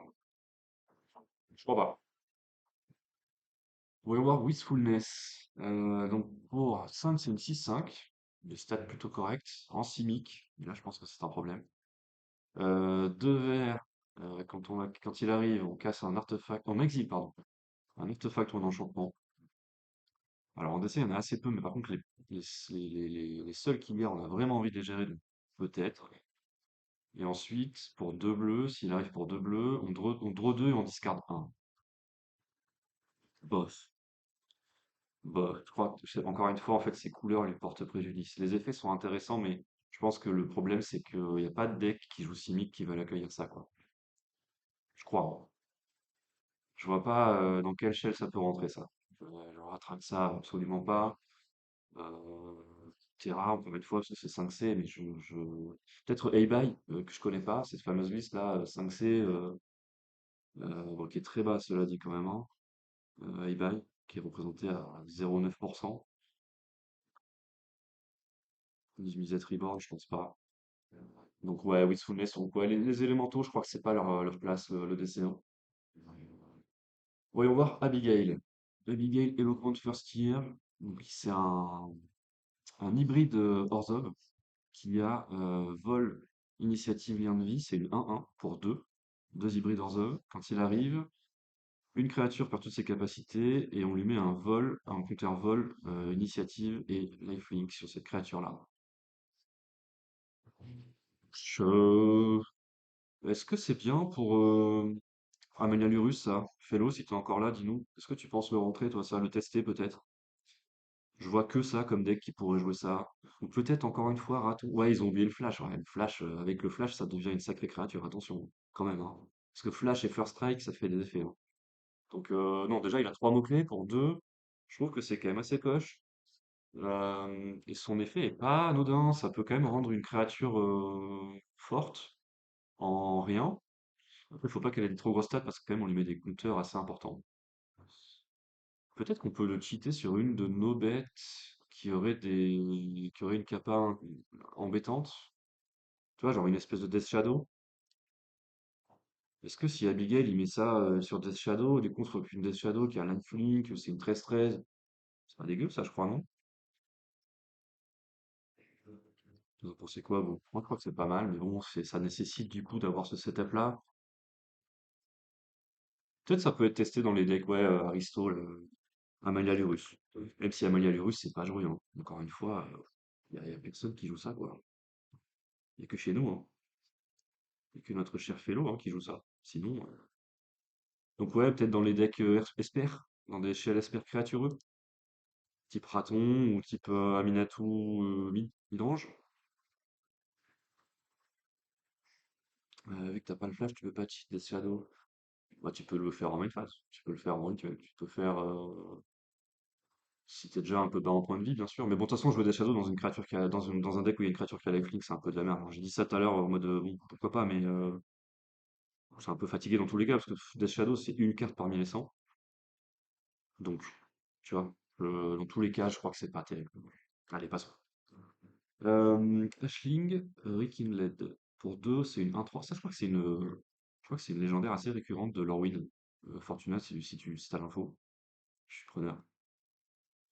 Trigger, rien d'actuel dans la méta. Sur le port d'Ali, il me semble, ça se des Shadows en effet. Nouvelle créa mythique noire. Ok, je l'ai pas vu, la nouvelle mythique noire dont tu parles, Dust. La 7-7 pour 1. Ouais, elle a pas, je crois qu'elle a été leak, elle a pas encore été officiellement révélée, je crois, parce que je l'ai pas vue là. Bon, bref. Du coup, donc j'étais sur Ashling. Quand elle arrive, on peut discard, si on fait, on pioche. Donc pour 2 c'est une 1-3. Et au début de la main phase, on peut payer bleu et la transformer. Et de l'autre côté, c'est une 1-3 aussi. Quand elle se transforme, au début de la main phase, on ajoute 2 manas de n'importe quelle couleur. Et on peut dépenser ce mana que pour des sorts à 4. Bon, les conditions sont terribles, hein. Salut Final Samouraï, bienvenue. On est en train de faire la review des spoilers de Lorwyn pour le DC. J'ai fait un petit débrief là de la session de ligue d'hier qui s'est pas trop mal passé pour toi, je crois, hein. T'as fait un petit score pas mal, je crois, hein. Fais voir. Je reviens là-dessus. Ouais, t'es là. Yes, bien joué, hein. Bon début de ligue. Bravo. Sur Deadpool, hein, si je me trompe pas. Donc ouais, j'étais sur Ashling. Il y a beaucoup trop de contraintes. Je pense que c'est pas une bonne carte. De DC en tout cas. Faut un build around qui est très spécifique. Peut-être que c'est un général, mais il y a déjà tellement bien en IZ actuellement là, avec Spider-Man que je crois que ça rentre pas. Allez, passons. Un petit commandement. Ashling commandement. Donc c'est un instant qui pour 5 peut permettre de choisir 2. Alors pour 5 il va falloir qu'il soit sacrément écrasant, hein, parce que 5 c'est beaucoup. Donc, euh, ouais, il faut farmer les points, t'as raison. 6 points mini par session. J'ai pas réussi à accrocher les 6 points perso. J'espère que ça me portera pas trop tort au classement final, mais ouais, c'est mal parti pour moi. Mais bravo, 6 points, c'est effectivement ce qu'il faut viser. J'étais du coup ouais, sur le commandement, ouais, pour 5 points DC, 5 c'est le bout du monde, hein. Donc on fait quoi? On crée deux tokens qui est une copie de l'élémental qu'on contrôle. Ah, attention. Les spells de l'exception commandeur. Ouais, ouais, on va faire ça aussi, ouais, bien sûr. Bien sûr, bien sûr. Donc, attention, parce que les élémentaux en DC, c'est parmi les meilleures cartes du jeu, du format. Donc pour 5 on peut en copier 2. Non, pardon, on en copie un. On peut copier une furie, on peut copier une subtilité dans les couleurs, pourquoi pas. Mais ça coûte 5. On peut piocher 2, ça c'est vachement bien. Et on peut faire 2. Each créature, ok, c'est un petite vrasse, et on peut créer 2 jetons. Bon, les effets sont cool, mais le coût est vraiment cher. Est-ce qu'il y a un deck actuellement qui se permet de jouer un sort à 5 en Jeskai, en Izet, pardon? Je crois pas. Je crois pas, mais les effets sont pas mal. Bon, à voir. Non, à regarde, ça peut pas rentrer ça. Et en plus, les élémentaux, il y en a que 2. Enfin, 3, pardon. Mais non, je vois pas ça. Ouais, Guff, effectivement. Euh, il est correct, ouais, ouais, je suis d'accord. C'est un instant. C'est le seul commandement en instant du cycle? Ah ouais, c'est. Ok, ok, ok. Bref, ouais, mais j'ai du mal à le contextualiser en DC, quoi. Dans la tempo du DC, ça me paraît difficile de caler ça, quoi. Par contre, les effets sont chouettes, hein. Bon, le reprint des terrains, passons dessus. On a un rituel à 8 avec convoi. Ouais, c'est un rituel. Choisir type de créature. Bon, ok, je m'arrête là. Ça, c'est pas pour le DC. On a Bray of Clans tout arme. Pour 4, c'est une 4/4. Ok. Pour un et un blanc, on peut l'engager. Une créature qu'on contrôle gagne le lien de vie et vole jusqu'à la fin du tour. Pardon. At the beginning of the next turn, Vrai général de multitre et ok. Ouais, je crois que c'est pareil. C'est une 4/4 pour 4. C'est légendaire, mais ça, on n'en veut pas. On n'en veut pas. Les effets sont pas importants. On peut. Alors, il y a quand même écrit Without paying its mana cost. Donc, mais bon, égal au nombre de liens de vie qu'on a gagné ce tour-ci. Non, ouais, c'est trop de conditions. Trop de conditions, c'est trop difficile à faire marcher, ça, je pense. Passons sur Brigide. Brigide Klatchons Heurt. Pour 3, une 3/2. Quand elle arrive sur le champ de bataille, on crée une 1/1. Blanc-vert, ok. Et au début de la main phase, on peut la transformer pour un vert. De l'autre côté, c'est aussi une 3/2 qui fait X vert ou X blanc, X étant le nombre total de créatures qu'on contrôle. Il n'y a pas de deck go wide en Célestia en DC. Euh, Pas pour le DC. Le Brigitte commande, on est sur la même thématique là. Donc là, pour le coup, c'est un sorcery qui fait 2 pour 3, qui choisit 2. Donc on peut créer une copie du Kiskin qu'on contrôle. Bon, il n'y a pas de Kiskin dans le DC, donc on peut créer un 1/1. On va créer une 1/1, on peut faire 3, bof. On on peut donner +3/+3 à une créature, ok. Mon rituel, c'est pas terrible. Euh, et on peut faire un fight spell. Ouais, donc en gros, pour 3 on met +3/+3 sur une bête et on la fait se battre. Ok, c'est nul. Bristlebane Battler. Pour 2 une 6/6. Piétinement, Ward 2. Donc là, par contre, on commence à avoir des stats qui sont intéressantes. Créature avec 5 -1/-1 dessus. Ok, elle arrive avec 5 -1/-1, donc c'est une 1/1. Et quand elle Quand une autre créature qu'on contrôle arrive, si elle a un -1/-1, on enlève le -1/-1. Ouais, ça peut être pas mal ça dans Slime Food peut-être, parce qu'il a tendance à mettre beaucoup de bêtes d'un coup, enfin dans le même tour. Mais sinon, c'est pas fou, je trouve. Pareil, il n'y a pas de deck go away, il a mis du vert en fait. On essaie. Donc, ouais, je suis mitigé sur cette créature. On peut passer. Le champion du Clash Royale. 4, c'est une 4-5 flash. Ok, flash, c'est intéressant. Additional cost, Behold, Kiskin and Exile It. Bah voilà, c'est foutu. Allez, c'est ciao. Le champion of the Weird. Pour 4, une 5-5. Bah, additional cost, on Behold un gobelin. Pareil, ça c'est des conditions qui seront jamais matchées en DC, donc ça dégage. Alors, je crois qu'il y a un cycle hein, là. Ouais, un petit potentiel dans Slime Food peut-être. Bon, je sais pas. Pour 4 une 6-6, une Behold d'un elfe. Ah, peut-être, parce que là, il y a beaucoup d'elfes dans Slime Foot. Peut-être que celle-là, je sais pas. Quand on caste une créature spell, on pioche une carte, et quand cette créature quitte le champ de bataille, on récupère la carte qu'on a exilée pour la caster. Ouais. Les drop 4 sont très chers, hein, attention. En DC, le cut à 4, il est vraiment violent. Donc je suis pas fan. Collective Inferno, pour 5 convoque. C'est un enchantement qui a convoque, une rouge. Ah, on choisit une créature type. Non, c'est un truc tribal, on s'en fout. Pour un, voilà, intéressant, ça c'est un mana cost qu'on aime bien, le Dawn End Dissident.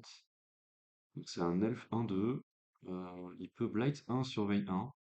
Ok, donc on peut lui mettre un marqueur -1/-1 et surveiller. Et on peut exiler une carte de son graveyard pour Blight 2. Pendant son tour, on peut casser les créatures spell parmi les cartes exilées avec cette créature en remouvant 3 compteurs -1/-1. 3 compteurs parmi les créatures qu'on contrôle en addition. Ouais, ça fait des petits trucs ça. Le Blight, on peut le faire sur une créature adverse, hein, rassurez-moi. Le Blight 1, là, même le 2 d'ailleurs, on peut le faire sur la créature qu'on veut, hein. Non, pas adverse, ce serait trop fort. Ah non, pas adverse. Oui, bien sûr. Blight 2, je viens de réaliser la bêtise que j'ai dit là. Blight 2, c'est trop fort. Donc il faut une autre bête. Ouais, ouais, bien sûr, bien sûr, bien sûr. Ouais, ce serait une dinguerie, même. C'est pas dégueu, je crois. C'est une petite pièce de Gravate. Pièce de value, pareil, peut-être dans un Shell Slime Foot, hein. Surveille 1, on aime bien. Surveiller, mettre des trucs au cimetière. Peut-être Deadpool. Ouais, je peux pas. Bon. Mais- 10 points Navigator. Pour 2 une 2-2 flash, quand elle arrive, on untape un autre Merfolk. Ouais. On joue pas trop Merfolk en DC, mais ok. Et quand on attaque avec trop Merfolk, ouais, c'est un truc Merfolk, on s'en fout. On s'en fout. Pour 5 une 3-3 flash convoque. Quand elle arrive, on retourne un permanent de terrain dans la main de son propriétaire. Ok. C'est pas nul, mais convoque, en fait, il n'y a pas trop de decks qui vont vouloir jouer beaucoup de bêtes et qui ont flash, qui vont jouer tempo. Typiquement Aragorn. Ou Izet, Spider-Man Izet. Donc, j'aime pas trop. Pour le DC, je suis pas fan. Je crois que ça rentre pas trop. Peut-être qu'en standard, dans Dimir Kaito. Ouais, bof. Allez, Doran. Il y a un Doran. 4. 4 à Milan. 0,5. Ouais, j'ai pas tous les reveals, il manque les spoils. Ouais, là j'ai pris que les cartes, mais j'ai pris que les cartes qui sont sur Skyfall. Pour le moment, j'ai pris que celles qui sont sur Skyfall. Est-ce que celles de MTG Top 8 peut-être sont il y a peut-être plus? Je sais pas. On fera un tour après. On fera un petit tour après. On va déjà passer celle-là, il y en a déjà pas mal en vrai à discuter là. Il y en a déjà encore plein. En vrai, de vrai, si déjà on arrive à faire toutes celles-là, c'est pas mal. Donc je disais Doran. Edge Creature, Yokas with Toughness. Donc ouais, c'est un truc avec les endurances. On s'en fout, ça en DC. Magicville est plus fourni. Ah, ils sont peut-être en français sur Magicville. C'est vrai que je pense pas en plus à Magicville. Je vais voir. Eclipse. Et alors, ils sont pas du tout en français. Ouais, mais du coup, alors c'est un autre classement. Ok, bah je le saurai pour la prochaine fois. Je vais quand même garder celle que j'ai actuellement, sinon on va pas s'en sortir. Mais ok. On a ensuite Figure of Fable, une 1 pour 1. Ouais, ça c'est la version Selesnya d'une carte qui existait déjà. Donc pour un ça devient une 2-3. Pour 3 ça devient une 4-5. Et pour 6 ça devient une 7-8. Ce sera pas joué. Ce sera pas joué. Il n'y a pas de deck Selesnya qui joue des bêtes en DC. Euh, on a le Fleet Army Nisvance. Pour un une 2-2 qui arrive avec un -1/-1.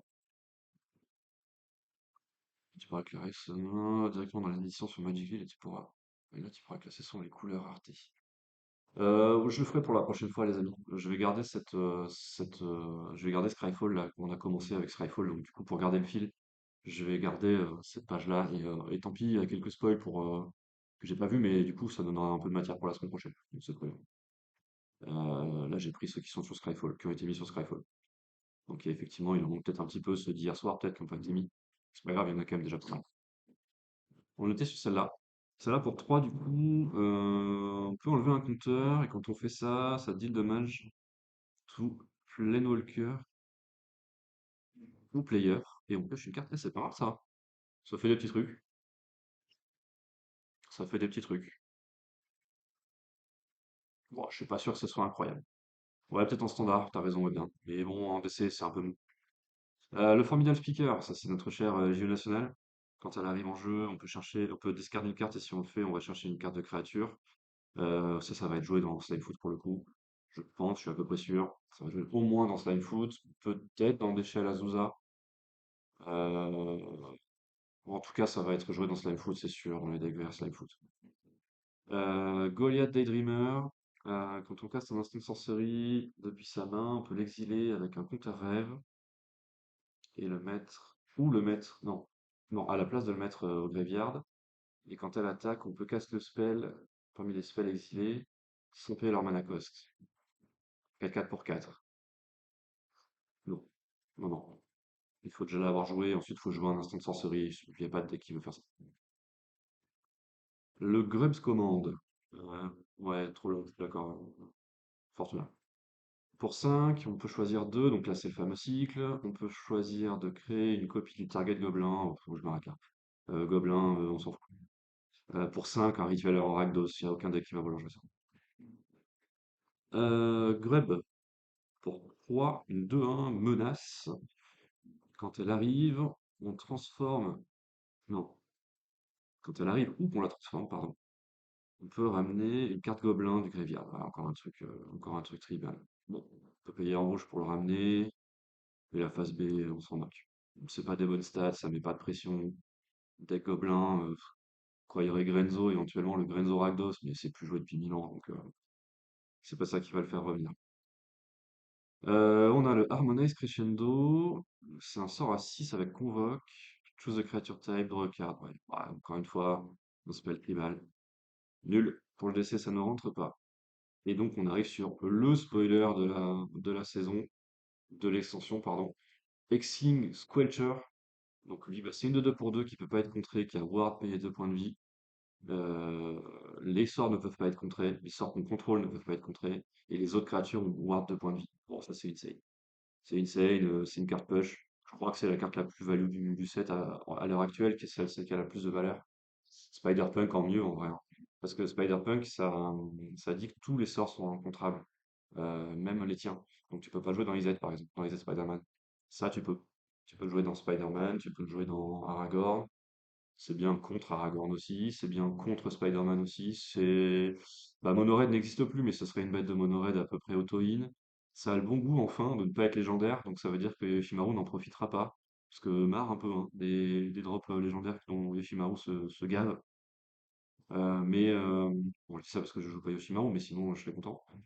Euh, Ouais, Spider-Punk n'est pas lui-même un contre-carré, c'est vrai. Lui, il l'est. Ah non, il est vraiment très fort ce Hexing Sculpture. C'est la carte du set, c'est la carte Chase. Elle est que rare, donc c'est cool, c'est plutôt chouette. Mais ça va être une carte rare un peu façon Artichaut Master, quoi, qui va être très recherchée, je pense. Tous les decks rouges de DC qui jouent des bêtes, donc tous les decks rouges, veulent cette carte, je pense. Même la version XZ, je pense, de Spider-Man, la version tempo, pardon, de XZ Spider-Man, veut ça. Ensuite, on a pour 4 une 4-4. Quand elle arrive, ou qu'un elfe qu'on contrôle arrive. Each opponent blight. Non, on s'en fout. C'est un deck elfe, il n'y a pas de place pour ça. Pour 4, une 4-4, pas dans un deck elfe, on s'en fiche. Ensuite, un enchantement pour 5. Les créatures qu'on contrôle gagnent plus X, X étant le nombre de créatures entrées sur le battlefield ce tour, c'est un sort de multi. Ok, c'est un sort de multi, on s'en occupe pas. Qui roll Attentive First Year pour 3, c'est une 3-3. On peut engager deux créatures et copier le trigger ability. Et on peut le faire qu'une seule fois. Bah, mon souci, c'est que c'est une carte avec des stats correctes. Éventuellement pour Yoshimaru, c'est une légendaire, mais du coup, on veut pas engager les créatures. En Yoshimaru, on veut attaquer. Donc, bof. Je crois que c'est pas bien. Lava Leaper pour 4, une 4-4. Qui donne haste à toutes les bêtes. Ok. Quand un, créat- Quand un player tape a basic land for mana, that player adds one mana of any type. That mana could produce. Ah, ça, c'est un peu risqué. Il faut que ce soit le kill, sinon, si l'adversaire détape, il va pouvoir faire 1000 mana. Quoique Basic Land, il n'y a pas tant de decks que ça qui jouent des basiques. Même les decks monocolores, ils ont pas tendance à avoir beaucoup de basiques. Ouais, c'est pas dégueu pour aggro, je crois. Peut-être Yoshi. Drop 4 dans Yoshi, peut-être. Ouais, c'est cher, hein. 4, les drop 4, c'est dur, hein. Peut-être drop 4 et dans Yoshi, et sinon, j'avoue que je j'ai pas la vision. Je vois pas trop quel deck. Je disais tout à l'heure, Mono Red n'existe plus trop, donc bon. On a ensuite Luen, Imperfect Naturalist pour 2, une 1-3, 2 hybrides Golgari. Quand elle arrive, on meule 4. Ensuite, on met une créature ou un terrain dans les cartes meulées sur le dessus de la bibli. Et pour 5, on l'engage, on défausse un terrain, on crée une 1-1. Non, ouais, c'est pas bien. Je crois que c'est pas bien pour le laisser ça. Je vois pas dans quel deck ça peut rentrer. Peut-être ça peut être en général qui aurait une deck spéciale, mais pour jouer Miracle, non, c'est en Golgari. Ouais. Passons.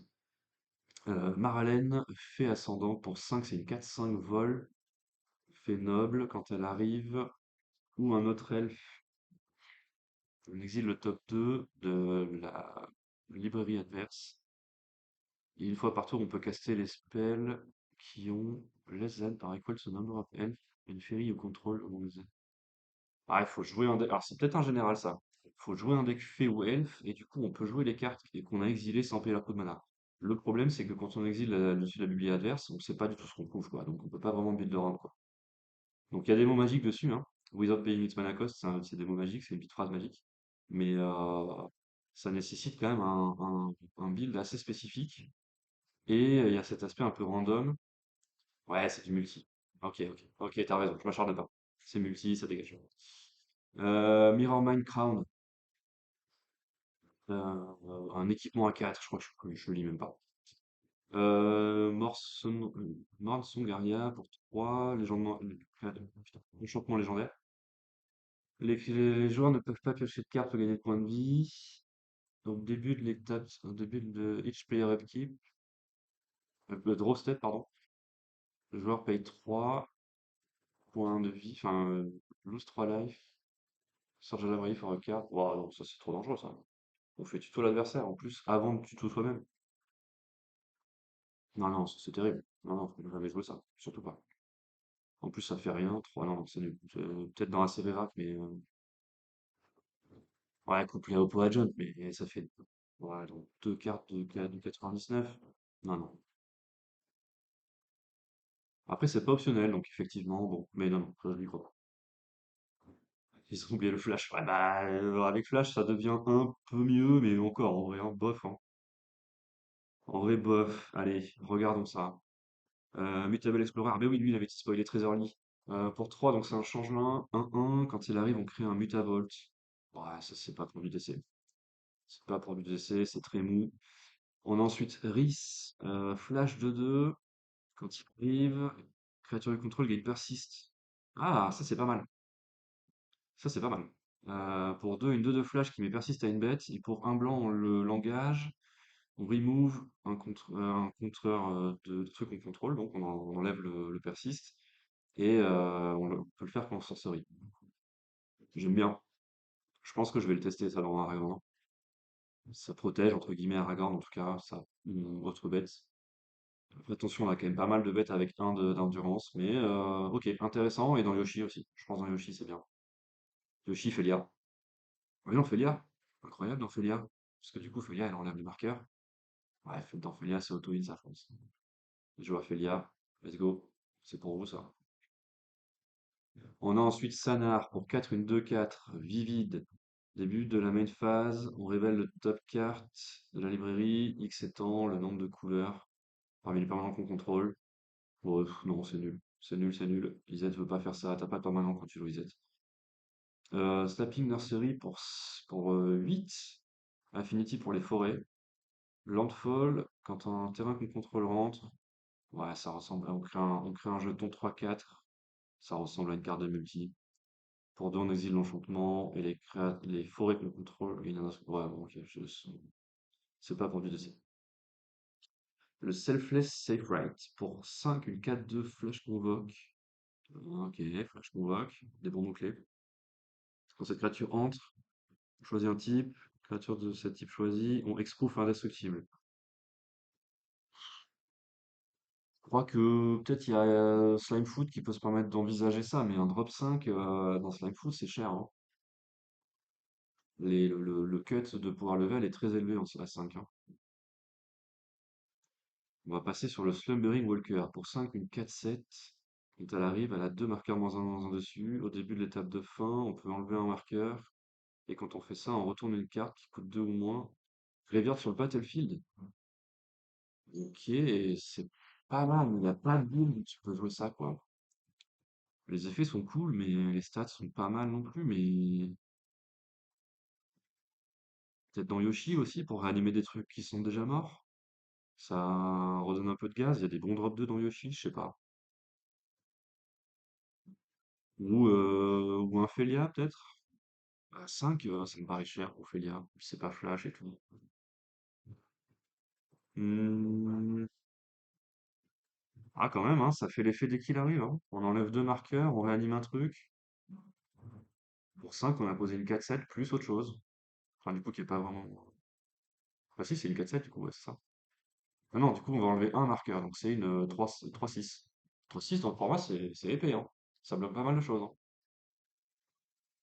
Ok, Slumbering Walker, peut-être dans les monos Winnie White et Yoshimaru. Hop là, je fais tomber la caméra. Peut-être, peut-être. Je sais pas. À tester. Voyons cette page. Qu'est-ce qu'elle nous raconte? Euh, on a un Thunderflock pour 7 de 9. Ouais. Il cast X-less. X is the greatest mana value among elemental you control. Ouais, donc faut jouer élémental. Donc c'est nul. Je passe. Six Command. C'est un sorcery pour 3. On peut choisir 2. On crée une copie du Merfolk. Ok, on s'en fout. Target creature gain life link. Ouais, ok. Target player draw a card. Et target creature put a stun counter. Bon, ouais, c'est nul. C'est nul. En bleu-blanc, on veut de l'éphémère. On veut pas du rituel. Donc je passe. On a Sig Wonderwine Wisdom. Pour 2, une 2-2. Il peut pas être bloqué. Quand il arrive, ou qu'il est transformé, une créature gagne. Quand cette créature deal des combats damage, à un joueur open walker, on pioche une carte jusqu'à la fin du tour, ok. Et pour un blanc, on le transforme en 2-2. Un target creature gain X-Proof until end of turn. Ouais, mais du coup, c'est bizarre parce que at the beginning of your main phase, you may pay. Il donne protection X-Proof, mais pas en éphémère, donc c'est un peu bizarre. Parce qu'on peut le transformer qu'à un certain moment. Je crois pas que ce soit joué ça, hein. Ça peut être joué que dans bleu-blanc, donc peut-être des shells Hang, Flagon. Pour moi, Aragorn ne rentre pas ça, c'est trop faible. Je crois que c'est pas ouf. On a ensuite Tan, Mindful, First Year. Pour 2, une 2-2. Les autres permanents ont Exproof. Mais attendez, each other permanent you control has Exproof from each of its color. Oh. Exproof parmi les couleurs qu'il possède. Et target creature you become all color until end of turn. Ça, c'est dommage parce que c'est une bonne créature, et dans ces couleurs-là, il n'y a pas de deck qui joue des créatures. Donc je sais pas trop quoi en penser. Ou alors c'est un général? espèce de Simic midrange, Simic tempo. Peut-être dans Lierre, pour le deck Lierre. Pas lire, hein, lire, L-I-E, 2 R-E. Ouais, ouais. Bon. Ok, point d'interrogation sur celle-là. On a ensuite Tristan, Calus Cultivator. Pour 3 une 3-4, Death Touch. Bonne stat. Quand cette créature entre ou qu'elle se transforme, on meule 3. S'il y a une carte elfe, on gagne 2 points de vie. Ok. Au début, on peut le transformer pour un noir, et ça devient une 3-4 Death Touch. Quand elle arrive ou qu'elle se transforme, quand ça se transforme, on exile un elfe du graveyard et tous les adversaires perdent 2. Ouah, c'est mou ça. Ouais, c'est mou du cul, hein. Les stats étaient bonnes, mais pff, ouais, c'est mou de ouf. Et pareil, ça nécessite en fait d'être un général qui va jouer elfe. J'y crois pas. J'y crois pas du tout. Winnowing pour 6 convoque. Sorcerie, dommage. Each player you choose the creatures the player control, et player sacrifice all other creatures. Ouais, c'est une vraie, mais pas complète. C'est une vraie dans un deck convoque. Trop bizarre. Euh, Bark of Doran pour 2 en équipement. C'est une Unco. Ouais. Les Unco, je vais les passer, hein, parce que clairement, j'ai rien vu qui aurait pris une Blossoming Defense, ok. Qui soit du level du DC. Donc je crois qu'on a fait un peu le tour. On va aller voir ce que nous réserve l'extension Commander. Je pense qu'on est à peu près bon. Il y avait le Simili Fatal Push dont on peut peut-être souligner l'existence, mais je sais pas s'il y est là. Euh, L'Unco Changeling pour Slimefoot. Ok, Unco Changeling vert.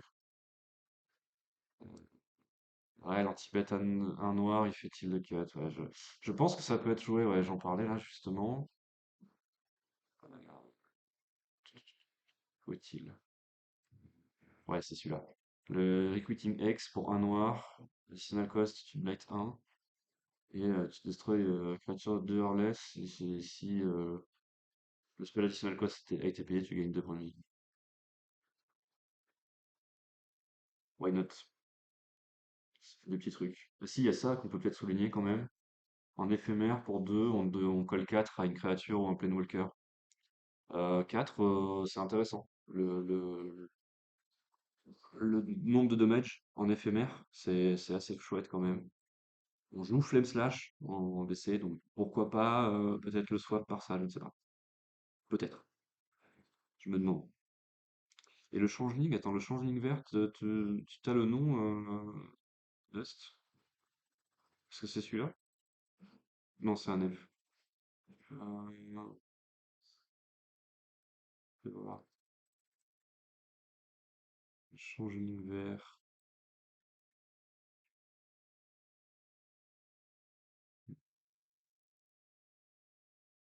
Je le vois pas là. Je suis dans les communes en plus. C'était sur la même page. Ok, je reviens. C'était là donc. Euh, Celui-ci. Ah oui, en ETB, tu détruis. C'est celui-là? C'est celui où tu détruis en ETB?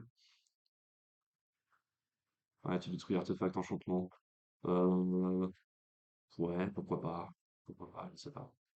Le fait que ce soit un changelin, c'est intéressant pour Slimefoot parce qu'il peut se sacrifier sur la capa activée. J'entends. J'entends.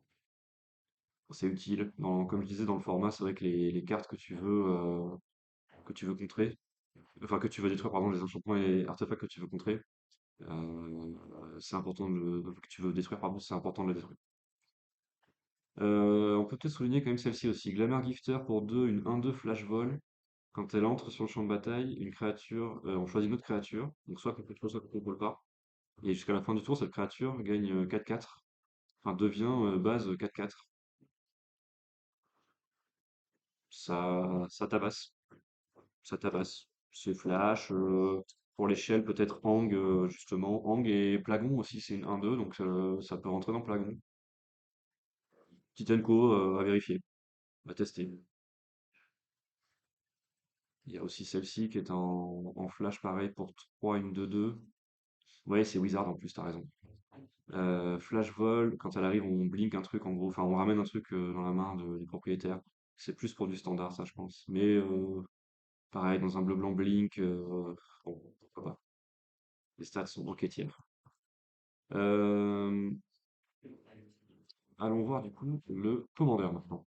Les cartes du commandeur. Du set Lorwyn Commander. Euh, alors là, je les ai pas là-dessus. C'est bizarre.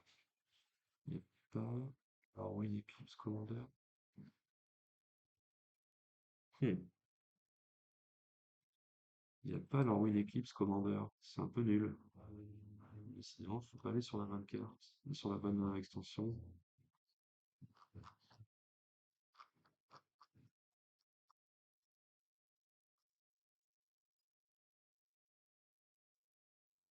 On n'a pas souligné ça, mais les alternates sont incroyables, hein. Les full art et tout, dingo. Il y a sur Magic. Ouais, je vais aller voir. Je vais aller voir, je vais aller trouver les cartes de commandeur, vous inquiétez pas. Et on a aussi les showcases qui sont vraiment cool. Là, les alternates, enfin, pour les amoureux du set, du plan, il y a vraiment des belles cartes, des belles versions. Et les Shocklands aussi qui sont double face, version nuit et jour, vraiment réussi. Extended Art, ok. Ouais, non, là, j'ai pas les commandeurs. Ouais, celles-là sont dingos, hein. Les fractures foil, il y en a qui vont passer le PEL là, hein. Des vraies belles cartes à avoir dans les collectors, dans les boosters collectors. Japanese Showcase, ouais, elles sont incroyables, magnifiques. Il n'y a pas beaucoup de cartes qui vont être jouées en DC, mais par contre, vraiment incroyables ces cartes, hein. Les traitements sont super. Ouais, le set est super stylé, t'as raison, Yindy. Et salut, salut à toi, bienvenue. Euh, Allez, on va voir le commandeur du coup, on a dit.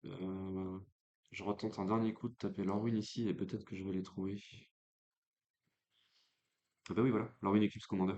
Let's go, let's go, let's go. Alors, on va sortir par Rarity. Rarity. Ok. Alors, du coup, ce qu'on va se mettre sous la dent dans le set Commander, c'est donc les deux nouveaux généraux. On a pour 3 une 2-3, donc Ashling The Limitless, qui est un pont en général 5C, et qui donc dit que les éléments spell de sa main, on évoque 4. Ok. Les élémentaux qu'on a tendance à jouer en DC, on déjà évoque, donc bof, mais ok. Et quand on sacrifie un élémental non token, on fait une copie de ce token et il gagne la célérité jusqu'à la fin du tour. Et on sacrifie à moins qu'on paye les 5 couleurs de Magic. Je vois pas dans quel monde c'est un général de DC ça. Et ça peut pas vraiment être une carte des 99 parce que justement elle a l'identité 5 couleurs. Donc bof. Ensuite pour Jund, 4, une 4-4, Ward Blight 2.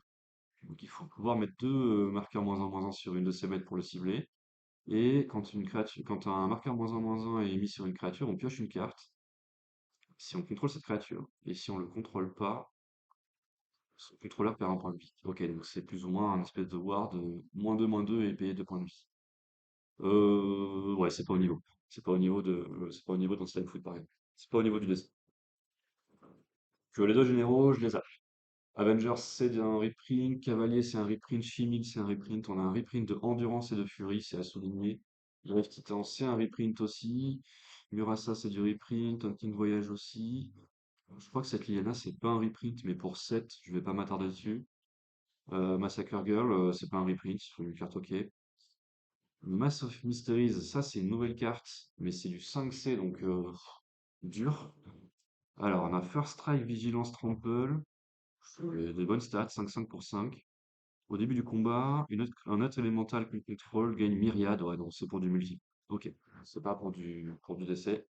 Muldrota, c'est du reprint. Tout ça, c'est du reprint. Selvala, le Reaper King aussi. Scorpion Goyd, Timeless Lotus. Ok, il y a Rock. Assassin's Trophy. Ok, tout ça. Il y a un nouveau terrain qui est pour les créatures. Spécifiquement pour les créatures. Et sinon, qui fait de l'incolore. Pourquoi pas. Je sais pas dans quel deck on pourrait le rentrer, mais c'est un bon terrain en tout cas. Tac, tac, tac, tac. Est-ce que je peux pas filtrer pour avoir que les nouvelles cartes, cela dit? Parce que là, je suis en train de faire que la review des cartes qui existent déjà. À moins que celle-ci n'existe pas. Ça, c'est des nouvelles, ça, je crois, hein. Euh, attendez, ne quittez pas. Je vais voir si je fais...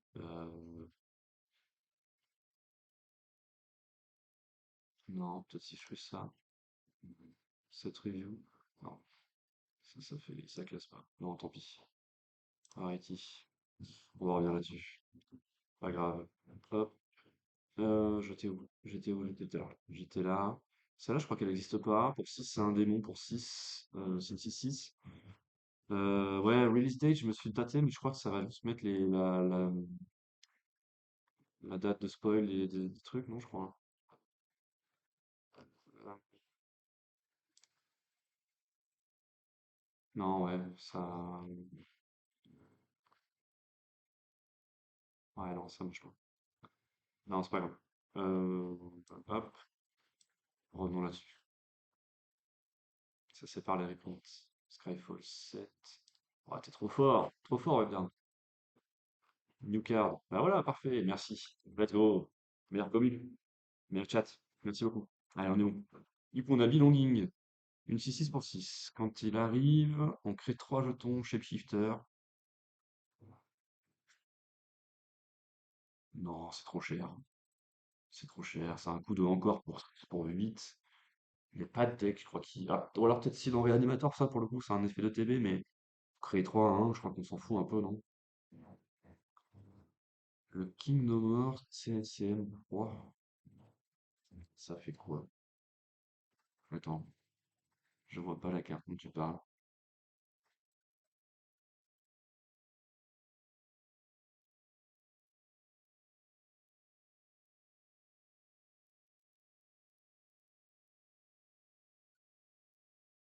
Ah, le reparking. Ah, mais c'est un reprint, pardon, je croyais que c'était un reprint du reparking, l'existant déjà. Ok, hybride. Alors, hybride, donc soit 2 soit noir, soit 2 soit rouge, soit 2 soit vert. Donc effectivement, pour 3 3 Jones, c'est une 3-3. Quand elle entre, on met un -1/-1 sur jusqu'à 2 créatures. Ok, ok, pas mal. Et ensuite, quand un opponent avec un -1/-1, quand une créature avec un opponent, qu'un opponent contrôle, avec un -1/-1 meurt, on met, on met cette carte sous contrôle. Waouh! Only White Siege Turn. Ah, c'est pas mal ça. Alors, ça tue pas grand-chose, mais quand même, hein. Ça peut tuer un truc qui a -1/-1. Ça tue tous les X1. Ah, ça peut choper une Mother. Pareil, si on le fait au T2 comme on fait avec Slimefoot, l'adversaire a joué sa Mother T1. Ça peut choper Giver aussi d'ailleurs, parce que ça met 2 marqueurs. Non, ça met que un sur up to target. Donc ça met que un. Ah, donc ça prend pas Giver. Ok. Ouais, j'aime bien. En fait, le problème, c'est que ça valide la comparaison avec Slimefoot, je pense. Ça pâtit, d'ailleurs, pardon. Et c'est justement un peu pâle versus Slimefoot, je trouve. Multi, je crois pas non plus, mais peut-être c'est borderline jouable. En fait, ça peut peut-être être un espèce de swap pour, par exemple, jouer contre Yoshimaru sur le play. Tu vois, il fait son Yoshi T1, toi t'as fait Elf sur le play, et du coup tu fais T2 Reaper, tu gères Yoshi et tu prends Yoshi, genre Ever. Ah non, parce qu'il meurt, donc il passe par là, il va retourner en CZ. Ouais, ok. Il va passer par le cimetière, donc l'adversaire a le choix pour le remettre en CZ. Ouais, du coup, je sais pas. Je crois que c'est pas ouf. Je crois que c'est pas ouf. Donc après, on avait Belonging. Ouais, donc peut-être Belonging, je disais, peut-être ça peut être dans un Reanimatou, mais franchement, poser 3 à 1, Reanimatou, on s'en fout, quoi. On fait beaucoup mieux que ça, hein. On réanime beaucoup mieux que ça, quoi. Après, il y a Subterfuge qui paraît être un gros élémental pour 5 une 3-5.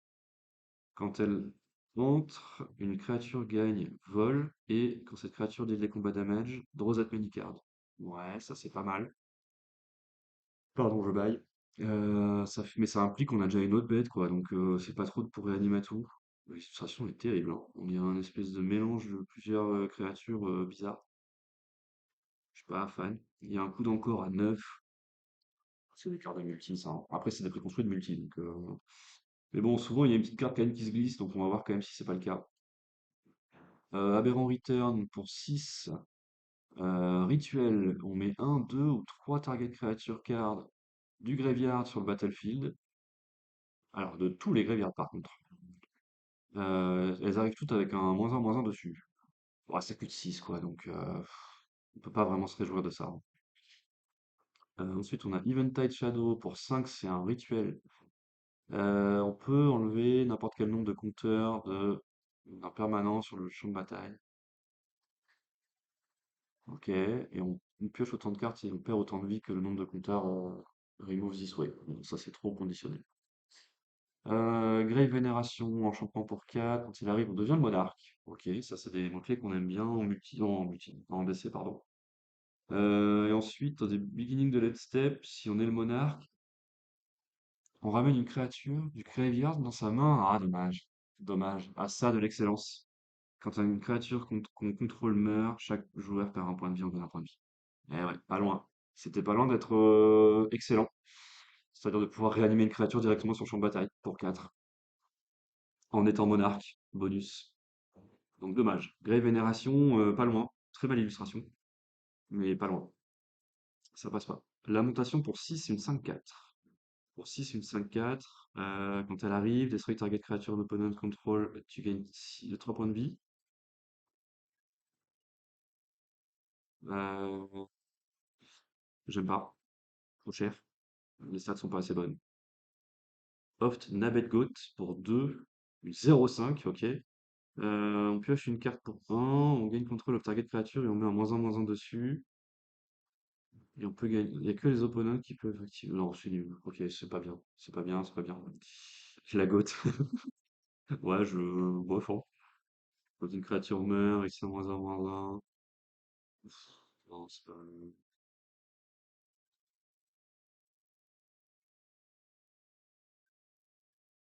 Non, la gote, je la vois pas. J'ai pas l'option.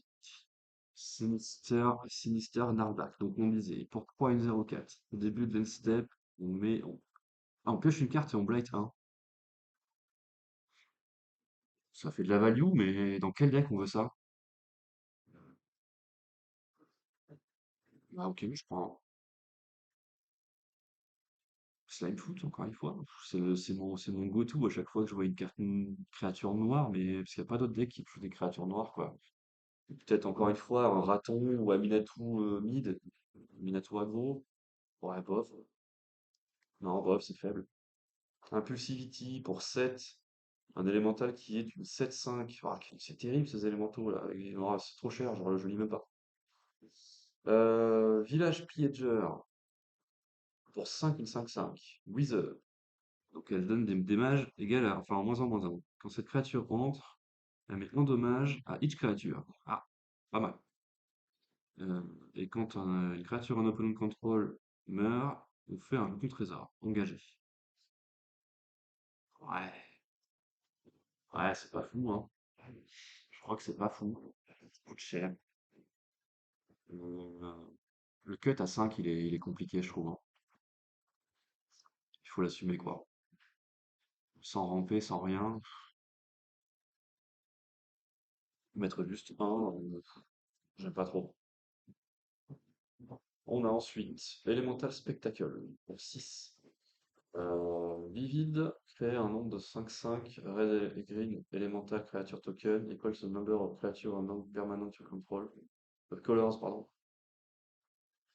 Non, ça coûte 6, ça pose des trucs, mais que si on a déjà des permanents avec des couleurs et tout. Non, non, c'est pas bien. Ferrafoe New pour 7, c'est une 4/7. Non, ça c'est du multi, ça encore. Ça coûte cher aussi.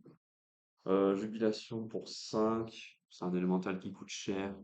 En gros, les élémentaux de la boîte du deck élémental, ils sont tous hyper chers, quoi, hein. C'est terrible. Donc, bref, ça coûte méga cher, ça fait des trucs chers. On s'en fout. Pukas Covenant, pour 3, pardon, c'est un enchantement. Quand une créature avec un compteur qu'on contrôle meurt, on peut retourner à un permanent avec une valeur moins que le nombre de compteurs, hein, du graveyard dans sa main, tout ça pour remettre dans la main une seule fois par tour. C'est nul. C'est totalement nul. Springleaf Parade pour X et 2 verts. Quand un enchantement arrive, on crée X 1-1. Quand cet enchantement arrive, pardon. X 1-1, créature avec changelin. Et les créatures changelin ont créature token pardon, qu'on contrôle ont fait un effet burn. Burn of Paradise. Euh, non, non, non, c'est pas bien. C'est pas bien pour le DC. Dread Killer. Pour 3, une 2, 4. Quand cette créature arrive, on met un -1/-1 sur une créature ciblée. Ok. Quand une créature avec un -1/-1 meurt, on peut mettre un terrain de sa main ou de son cimetière sur le champ de bataille engagé. Ok, ça c'est pas mal. Ça c'est pas mal pour tout jeune du Slimeful justement. Euh, Ça fait ramper, il y a des conditions, mais une -1/-1, on peut choper toutes les X1 du format avec. Et quand ça meurt, on peut mettre un terrain de sa main engagé. Ok. C'est peut-être la seule carte que je retiens, des nouvelles cartes là, pour le blesser. Je crois que ça va être la seule qui peut peut-être se faire un petit truc. Lisons quand même le Wizard Kicks Tools. Pour 3 artefacts, quand une créature, une ou plusieurs créatures -1/-1, ça met un charge counter, on peut faire un mana, et pour 5, on peut sacrifier, créate X, X étant le nombre de counters. Non, non, non, trop long, trop lent.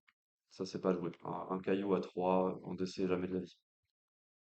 Ok. Et ben ouais, du coup, il n'y a que le Dread Tiller, hein. Parmi les cartes de commandeur, cette fois-ci, il n'y aura pas de Broadside Bombardier ou de Iris ou de choses comme ça, quoi. Les boîtes, les deux boîtes là n'ont pas recelé, je trouve, de pépites euh, qui vont plein, je pense. Je pense que pour le DC, c'est pas, on se régale pas là dans ces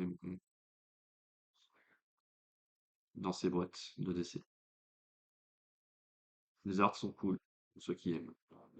Les arts sont plutôt cool, il y a de quoi se régaler pour ça, mais sinon, à part le Dread Tiller, qui peut être un petit peu testé, je pense, dans Slimefoot, c'est un poil mou, tout le reste.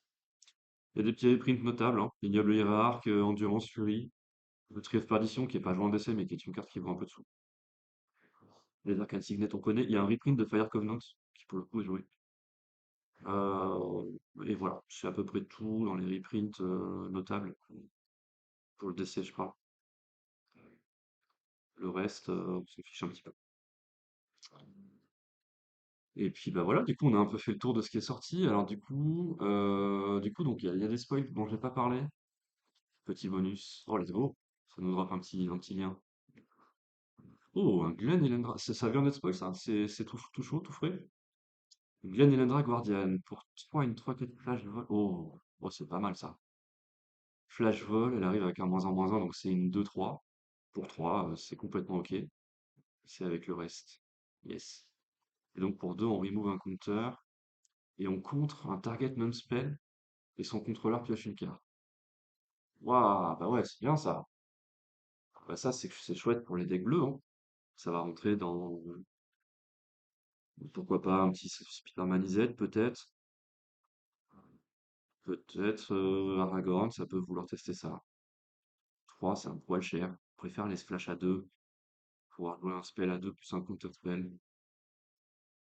Ça passe le contre de LOTR. Ouais, ouais, ouais. Oui, parce qu'elle arrive avec le marqueur.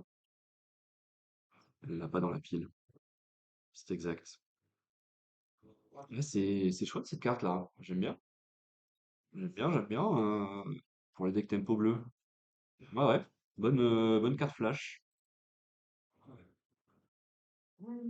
Et tu peux Blight dessus. Ouais, Wizard, encore une fois, c'est vrai.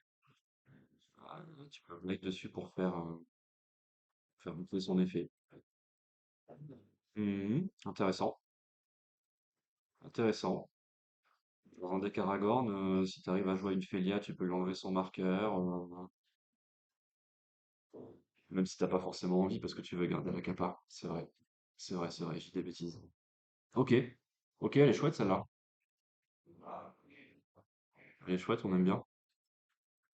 Ah, les Quentin qui nous drop des liens dans tous les sens. Non, mais en plus, je suis bête, c'est Fortuna qui m'envoie le lien. Pardon. Fais voir, Sentinelle de Kinscaer. Pour 2 une 2/2. Initiative, lien de vie. Ok. Chaque fois que cette créature attaque, vous pouvez mettre sur le champ de bataille, engager attaquant une créature, carte de créature avec une valeur de mana inférieure ou égale à X depuis votre main, X étant le nombre de créatures attaquantes que vous contrôlez. Ouais, c'est cool pour Yoshi, mais c'est pas, pardon, c'est pas légendaire. Peut-être plus dans Felia, justement, Felia Cloud. Hmm, je sais pas. Pour le coup, c'est pas légendaire pour Yoshi, donc bof. Mais c'est pas mal.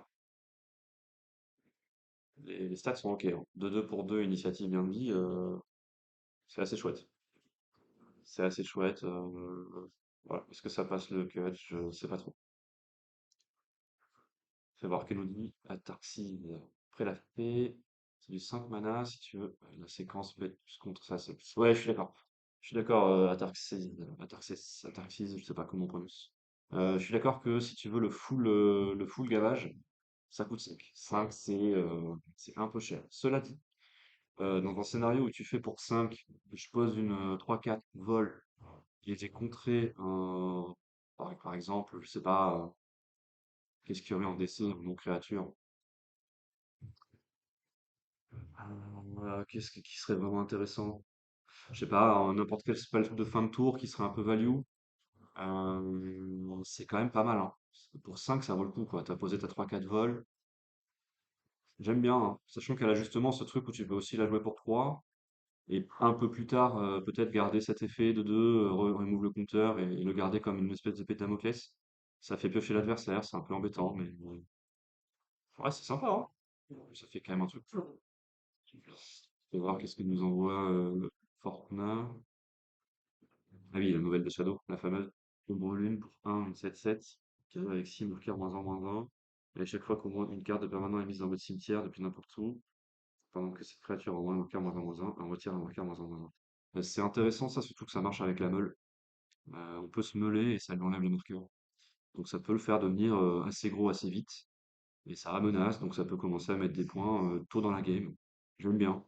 J'aime bien. Je pense que ça peut rentrer peut-être ouais, dans le deck Amalgalurus.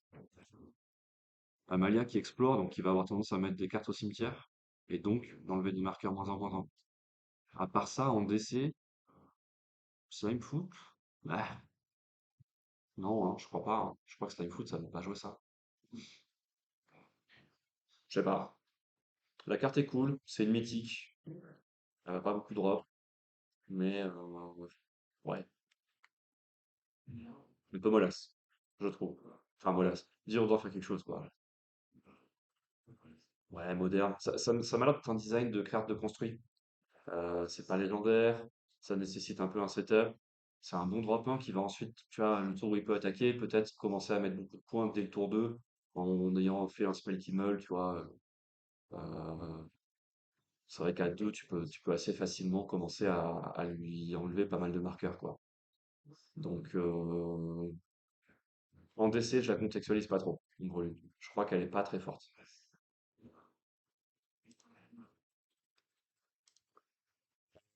Que nous dit? Attends, fais voir.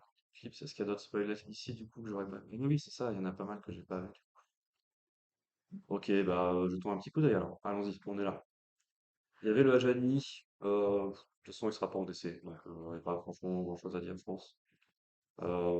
C'est un péno de carreau 3, mais double blanc, qui arrive avec 3 loyautés. Il crée un jeton 1-1 pour +1. -2, il met 4 dommages à une créature engagée.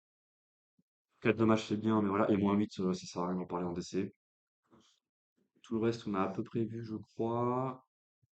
Sous l'immolation, j'ai pas vu ça non plus. Taste of Wares, pour 3, c'est une 3-2. Quand cette créature entre, l'adversaire révèle X cartes de sa main. X est le nombre de gobelins qu'on contrôle. Nul. Sous l'immolation, pour 5, sorcerie. Quand on casse ce spell, on blight X. X peut pas être plus que l'endurance la plus forte parmi les créatures qu'on contrôle. Ok. Et sous l'immolation, deal X damage. À each créature et each opponent. Ok. Each opponent et each creature que cet opponent contrôle. Ok, c'est une vrasse rouge. C'est une vrasse rouge, mais qui nécessite un setup. Que c'est pas bien. C'est pas bien. Fais voir. Qu'est-ce que j'ai pas dit? Gloom Reaper, je crois que je l'ai pas commenté.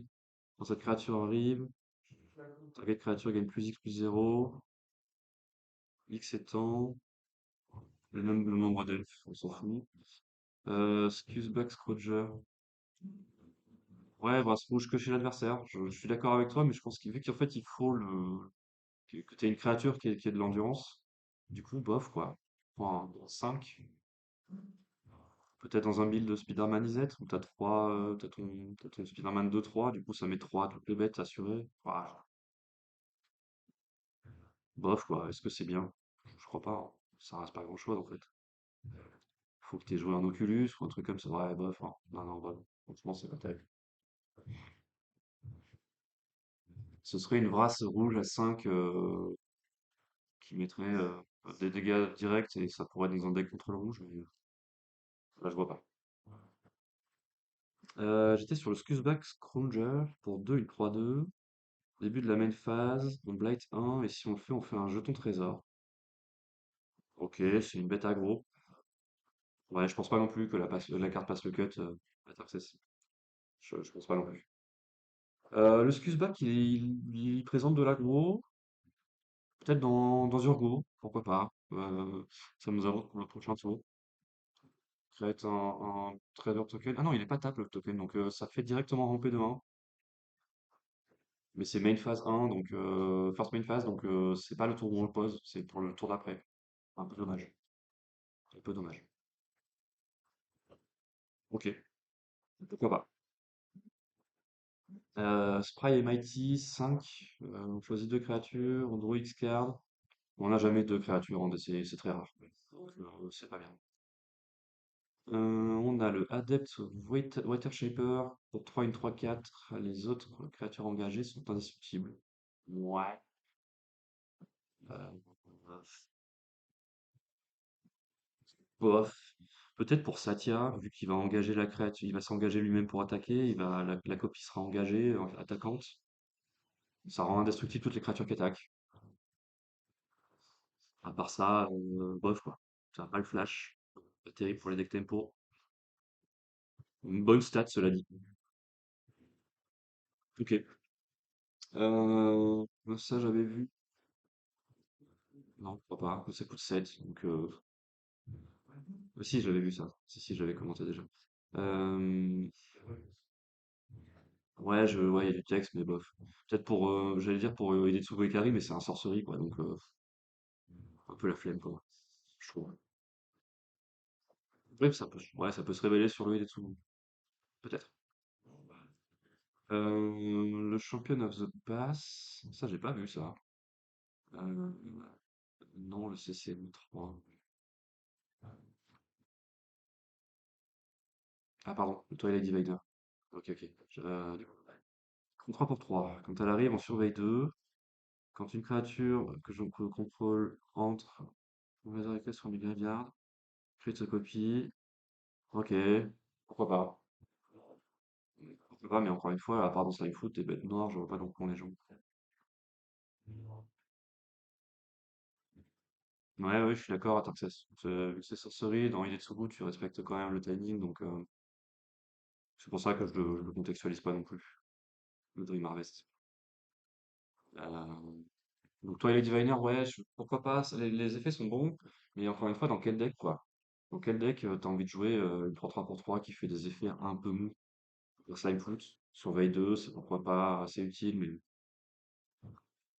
Champion of the Pass pour 4, c'est une 7-3, et on build un élémental. Ouais, donc non, ça c'est pas bien. Les spells, il faut build quelque chose de spécifique. En DC, on n'a pas le loisir de faire ça. Ouais, ouais, ouais, je suis d'accord, Toxis. Ça mange pas non plus. Le scoop et ce sorcerer. Qu'est-ce qu'on a d'autre qu'on n'a pas spoilé? End Blaze Epiphany. En instant, ça fait X damage à target créature. Cette créature meurt. Exile the number of cards from the top of the pile equal to its power. You choose the card exile this way until your next one. Oh, ça c'est un anti-bête qui est pas dégueulasse. Pour X et un rouge, on met X dégâts et on exile la top carte. Non, on exile le nombre de cartes égal au nombre de. au pouvoir de la créature qui est morte. Donc, a priori, égal au X qu'on a mis, quasiment, quoi. Un peu moins. X-1. Et ensuite, on choisit une carte qu'on peut jouer jusqu'à la fin du tour. Du prochain tour, pardon. Donc, ok.